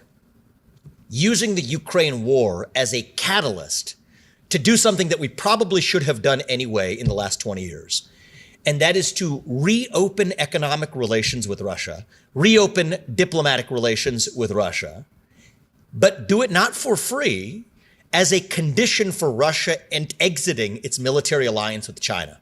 Demonstrably exiting its military alliance with China, ending joint military exercises with China, no more joint naval exercises outside the Aleutian Islands, hundreds of miles from the shore of the United States itself. And I know that would be an alarming notion, but alarm bells are going to go off in Washington, D.C. when I present an idea like this. That's okay. That's part of the purpose of this. This runs against the grain of our. It runs about as much against the grain of our contemporary foreign policy as it did for Nixon to propose a similar vision in the 1970s. It's about as ridiculous today to propose an end to the Russia-China alliance as a consequence for U.S. rapprochement with Russia as it would have in the 1970s for Nixon to say that we could do the same thing with China with respect to the then USSR. That was a ridiculous idea then, as it is now, but I think it takes an ability to think outside of the conventional norms to actually secure a more stable equilibrium. Back then, a Brezhnev-led USSR was in an alliance with China. We did what we needed to do, not because we trusted China, not because we trusted Mao, but because we understood that our own self-interest required pulling China apart from its alliance with Russia, with the USSR. I would now argue that Putin is effectively the new Mao. Do we trust Putin? No. Should we trust him? No. But can we trust him to follow his self-interest just as he can trust us to follow ours? That's the best bet that each side has. So if we reopen economic relations with Russia, negotiate a reasonable end to the Ukraine war, using that as a catalyst for negotiating an agreement that we otherwise couldn't have had, but as a condition also require Russia to exit its joint military exercises with China, exit its military presence in the West, Russian military presence in places from Cuba to Nicaragua to Venezuela, where many people are not aware that Russia has a military presence today. That actually advances the interests of the United States far more than the dollars that we would save, because it reduces the risk of major conflict, moving us from a bilateral international order right now between the United States and China that increasingly favors China because of the Russia-China alliance, to a trilateral international order in which none of the three major nuclear superpowers are allied. Oh, and by the way, the counter-argument you'll hear to this, I'm a big believer in making sure that you understand the best argument for the other side. If you can't articulate that, that means you don't understand your own view. And so I'll give you what I believe is the strongest argument offered for the other side, is that such a move would only embolden China to invade or otherwise annex Taiwan. Because if Russia, with impunity, could go beyond the sovereign boundaries of Ukraine and annex territory that wasn't internationally recognized as theirs, then China will be emboldened to do the same. I'm tempted to go on an aside that we could take us on for a long time to say that, well, Ukraine's sovereignty was codified in the 1994 Budapest Memorandum, which we conveniently forget was only 3 years after James Baker's famous not 1 inch guarantee to Gorbachev that NATO would expand not 1 inch past East Germany, and yet NATO has expanded more after the fall of the USSR than it ever did during the existence of the USSR. But We won't go there. I think that reopens. We can go there in our discussion, but I think that takes us off the basic point I wanted to make, which is that actually it's the inverse of that calculus when it comes to China's decision to invade Taiwan. Right now, China's calculus, I believe, is that the U.S. will not want to go to war with two different allied nuclear superpowers at the same time, Russia and China, so long as Russia and China are in a guaranteed military alliance with each other.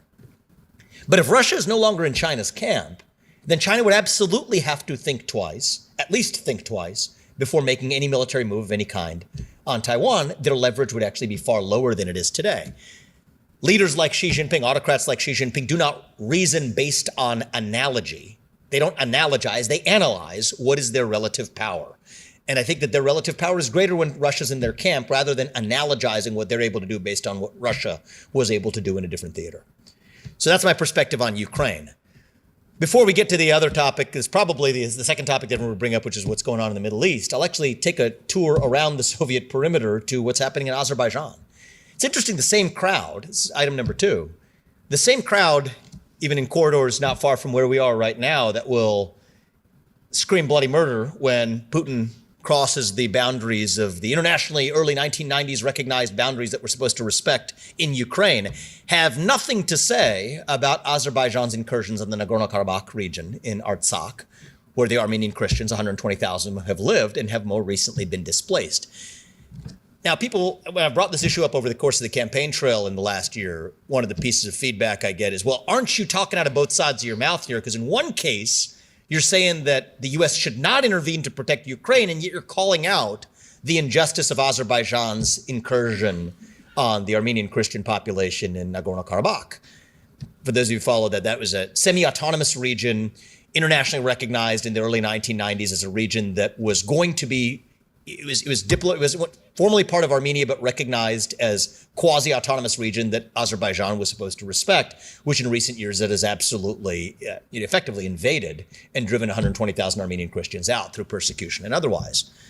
But the irony is actually non-intervention is the answer in both cases, because the dirty little secret is that, maybe not to many of you because you're in Washington, D.C., where the Azerbaijan lobby is as strong as it is, Azerbaijan is funded by the United States of America. So that itself is a product of U.S. intervention that led us to the very catastrophe that leads us to a hypocritical position, not recognizing the internationally recognized boundaries of sovereignty in one case, while we're using U.S. military resources to come to the rescue of the Ukrainian invasion in the other case. Actually, it's the current status quo and establishment that's bipartisan, frankly, in this country, that's talking out of both sides of its mouth, funding Azerbaijan for the last several years, not saying a peep about its incursion into the Nagorno-Karabakh region, while pretending like it has to be the top U.S. foreign policy priority to come to Ukraine's rescue to the tune of hundreds of billions of dollars, while increasing the risk of World War III by driving Russia further into China's hands.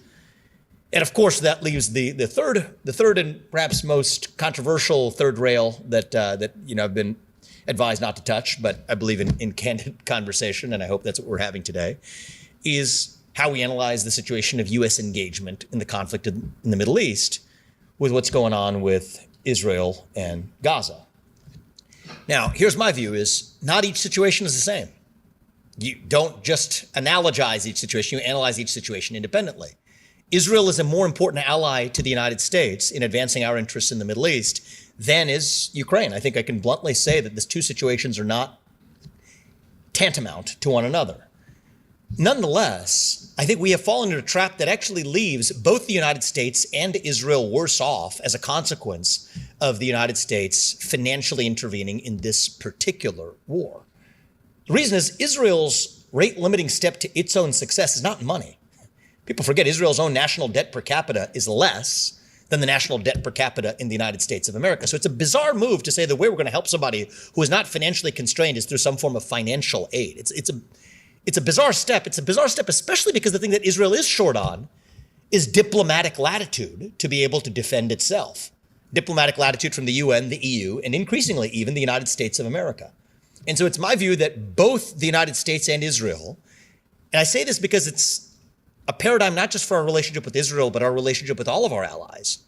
Both the United States and Israel would be better off if the United States stood diplomatically for the right of Israel to defend itself, Just as we believe in the right to defend ourselves if there's an incursion at our own southern border, God forbid something like what happened on October 7th happens here in the United States, although I do believe that's what our border policies are signing up for. That Israel has a right to defend itself, but we constrain our ability to provide that diplomatic Iron Dome when we assume responsibility for those consequences through financially intervening in that war, pretending as though the sale of arms is never an option, when in fact you could actually open up that as an alternative option to engaging in foreign aid to a country that actually is not rate limited by its financial circumstances today. And so hopefully that gives you at least a bird's eye view of my perspective on three of the most important foreign policy engagements at the moment right now, one of which is strangely and bizarrely ignored by the press, that in Nagorno-Karabakh of the Armenians who are suffering at the hands of the Azerbaijanis.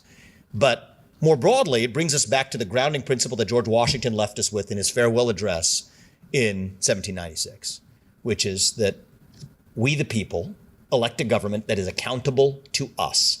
We, the people, put people in charge of the government who are accountable to us. We can vote them out if they don't serve us, but their first and sole moral duty is to the citizens of this nation, not another one. To me, that's what real America First means. It doesn't come with an asterisk. America First includes all Americans, but it starts with Americans first. Citizenship itself is about duty to a country. One of the reasons in the campaign trail I supported a policy which has seemingly nothing to do with foreign policy here, but it does. It's about foreign policy for the middle classes, the theme of today's discussion, is that I believe every high school senior who graduates from high school should have to pass the same civics test that every immigrant has to pass in order to become a voting citizen of this country. It's a demonstration of your civic duty to your nation. Citizenship isn't about what you get. It's about what you give, actually. Citizenship is about your loyalty, your duty. That's why I happen to believe that the concept of dual citizenship is an oxymoron on its own terms. You can't have loyalties to two different nations at the same time because it's possible those nations could have interests that conflict with one another at some point. And the question is, as a citizen, to which nation do you owe your exclusive, undivided loyalty? That's why legal immigrants to this country are required to not only pass a civics test to demonstrate they know something about this country, but are also required to swear an oath of loyalty to this country. That's what citizenship is about. But the flip side of citizenship is that that loyalty is a two-way relationship. It's not a one-way relationship, it is a two-way relationship. And just as we as a country have lost our notion of citizenship, it's no accident that we see at the same time in our history that we have lost our sense of what citizenship is all about, the loyalty of a citizen to his nation. It's precisely at that moment in our history that we have also lost our sense of what is the duty owed to those citizens by their elected leaders in places like Washington, D.C. And I think those two are two sides of the same coin. And one of the things that I hope to do in this country in one way or another, in whatever way a young person who hasn't been in politics can, but as a citizen, is to revive our duty to this nation. And in so doing, also to revive elected leaders who remember that their first and sole moral duty isn't to them, isn't to their pocketbook, isn't to citizens of some foreign nation, but to the citizens of the nation that they serve, the United States of America. Thank you for the warm welcome, everybody. I'm looking forward to a discussion. Thank you. Thank you for having me.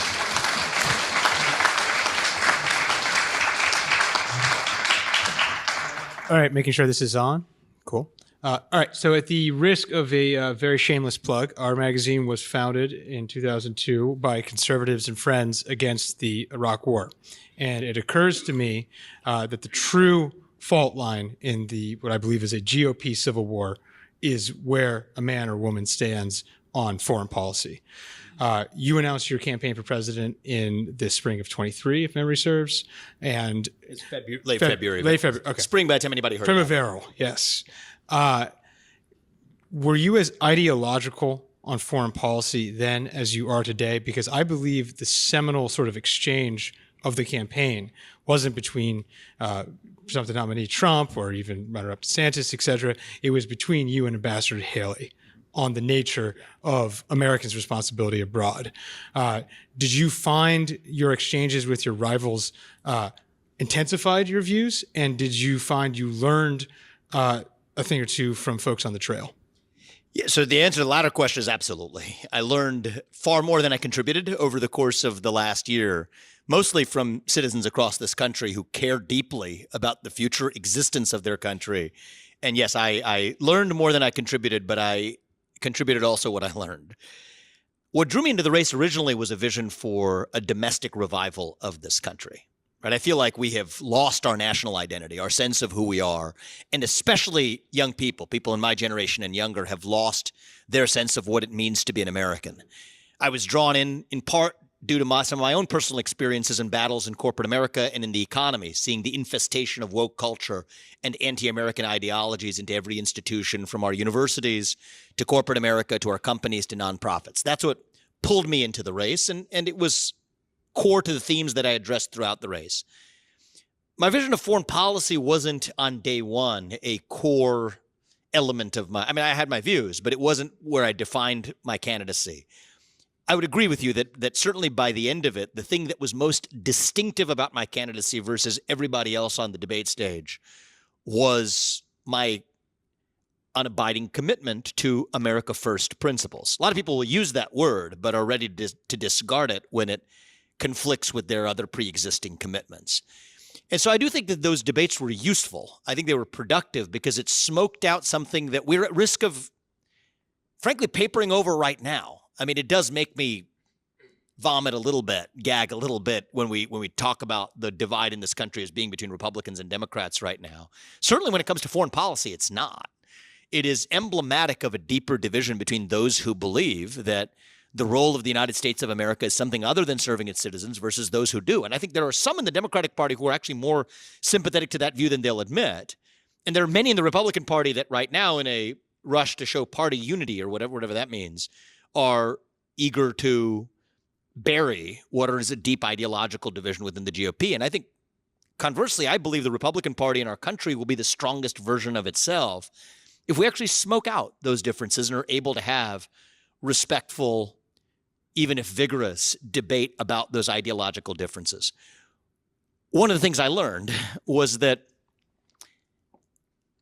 unfortunately, some of the people who are the most vociferous advocates of the alternative view, call it a neoconservative view, aren't actually all that well educated in why they hold the views that they do.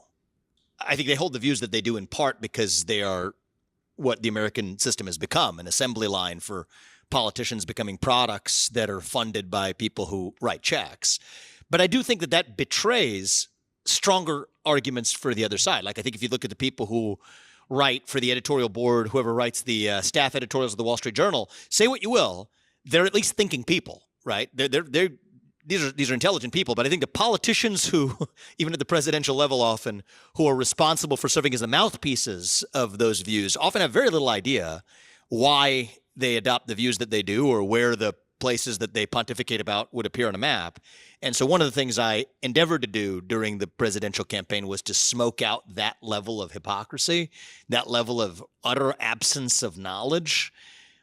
But I think that in some ways did not allow us to get to the core of the debate of having actually the real argument, which says that the job of the United States is to serve as the unambiguous arbiter of international justice versus the job of U.S. elected leaders to be exclusively looking after the best interests of U.S. citizens. And I think there's a really interesting debate to be had there. I don't think we got there in the context of the presidential debate, because while I had the sole view on that debate stage, I would have loved nothing more than a ideological peer to spar with on the other side. But what we actually found were mouthpieces who often did not know why they were saying what they were saying, but were going through the motions as a matter of muscle memory acquired over 30 years of partisan sausage making. So that was my experience. But I think that debate still lies ahead. And I do think that it will be good for the country for us to be able to have it in the open. All right, I will appreciate the very eloquent dunk on Ambassador Haley there. So interpret it how you will. Yes. So something you did say bleeds into my next question, though. You did have a tit for tat of sorts, if memory serves, with the Journal editorial board, specifically on your Taiwan policy, and you referred to it a little bit in your remarks. If I recall, it is that you think the U.S. should declare unconditional support, essentially, or more or less, correct me if I'm wrong, for Taiwan until we get to a point where we can reshore, and then policy has to change. So far as I'm aware, there's a totally sui generis policy proposal. If you were advising the 47th President of the United States on this issue, would you hold to that line? And then secondly, as I think perhaps everybody in this room knows, Chairman Xi has ordered his military to be ready for 2027. That could be a fake out. He might invade in 2025, or he might literally do nothing. Yeah. You're a pretty experienced guy. What do you think is going to happen? Yeah. So I think what's going to happen is not yet determined, is what I believe. I think it will depend on a number of factors, including who's in the White House. And I think that the probability that Taiwan is invaded or annexed goes down dramatically if Donald Trump's the president. It goes up dramatically if Joe Biden's the president. But I can go into that political reason and rationale, separately. To your earlier point, one of the things I did discover is even those who are ideologically coherent, even if different from my own ideology on foreign policy, like those friends of the Journal editorial board, did take the opportunity in a way that disappointed me to. And it's one thing when dumb people do it, but if smart people do it, you know what they're doing is to purposefully mischaracterize what view they're up against because they would rather not contend with the essence of the view. And so I tried my best not to let them get away with it, but we had some tit for tat on that, as you mentioned. My policy on Taiwan is you could argue stronger than any defense hawk posture on Taiwan, which is that we have to move from strategic ambiguity, which is the U.S. posture right now, which is we won't say what exactly we will do, to a position of strategic clarity, where we draw a clear red line, where we say, no, the U.S. will defend Taiwan if China invades or otherwise annexes or attempts to forcefully annex Taiwan, at least for the foreseeable future, because it's in the U.S. interest to make sure that we do that. Our own modern way of life depends on leading-edge semiconductors manufactured in Taiwan. Everything from the phones in our pockets to the lights in the back of this room to the refrigerator that kept your bottles of water cold before they brought it out are powered likely by leading-edge semiconductors. Our modern way of life grinds to a halt if China exercises leverage over our ability to live a modern first world lifestyle. So yes, it is in our interest to make sure China isn't squatting on those semiconductor factories, just as it's in our interest to make sure that in the long run, we're not exclusively dependent on Taiwan, to onshore production to not only the United States, but to diversify our supply chains to countries ranging from Japan to South Korea to other countries where we could more feasibly do it in the foreseeable future. I think that could be, if we really put our efforts to it, could be a period as little as 5 to 10 years that we're able to successfully achieve that milestone.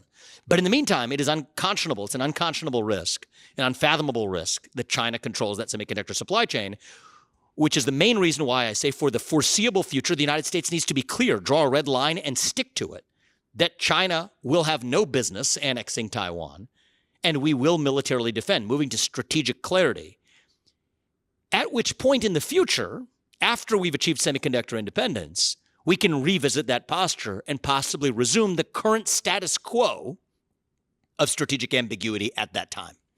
Now, this was bizarrely characterized as a weak position on Taiwan, which I found laughable because I've actually been, I think about as strong as they come on this issue. Well, most of the Republicans who criticize me for it, I think we're not aware that the current policy position of the United States is to respect the one China policy, is to currently accept the U.S. posture of strategic ambiguity, which I believe is insufficient. And so we did see this move in this jujitsu several times over in the campaign. One of the unspeakable truths that I touched during the campaign, I have no regrets about it, was also acknowledging the reality. It's an uncomfortable reality. It's not something that doesn't affect our foreign policy at all today. But you brought up principal conservatives who are against the invasion of Iraq. The whole premise for invading Iraq at the time, for people who recall it, was that Iraq had something to do with 9/11. We now know that to be, for all intents and purposes, false. However, what we now do know, that we were unwilling to admit that even though the facts stared us in the face, is that Saudi Arabia did have a direct linkage to what happened on 9/11. Omar al-Bayoumi was a 42-year-old graduate student who randomly happened to bump into two of the attackers on that day, and said at LAX airport, he's just a graduate student, bumped into these people and housed them and opened bank accounts for them. Things that normal friends who meet at the airport do. He's 42 years old as a graduate student. But the 9/11 Commission and the FBI both, at the time, said vehemently they believed his account and he had nothing to do with Saudi Arabia. 20 years later, in declassified documents that come out in the context of families of 9/11 victims now suing the Kingdom of Saudi Arabia, we learn he was a Saudi intelligence operative and in touch with diplomatic actors at the highest level. That's just a fact. It's not saying we should do anything about it. It's not a conspiracy. It's just a reality and a fact we have to contend with. It would have been about as poor of an idea for us to invade Saudi Arabia as it was for us to invade Iraq. But the whole premise for invading Iraq was that they had something to do with 9/11, and yet you're not supposed to talk about another nation that did demonstrably have something to do with 9/11.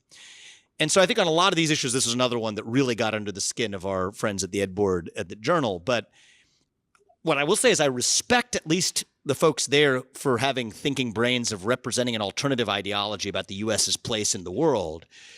But I wish we could have those debates a little bit more honestly rather than mischaracterizing the best articulation of the other side. Because I'm hungry for the best articulation of the side that I'm facing up against. But I think that our country would be better off if we advanced the best shake from both sides so that we can actually be the best version of ourselves at the end of it. Cool. Final question. Softball, Israel. So I had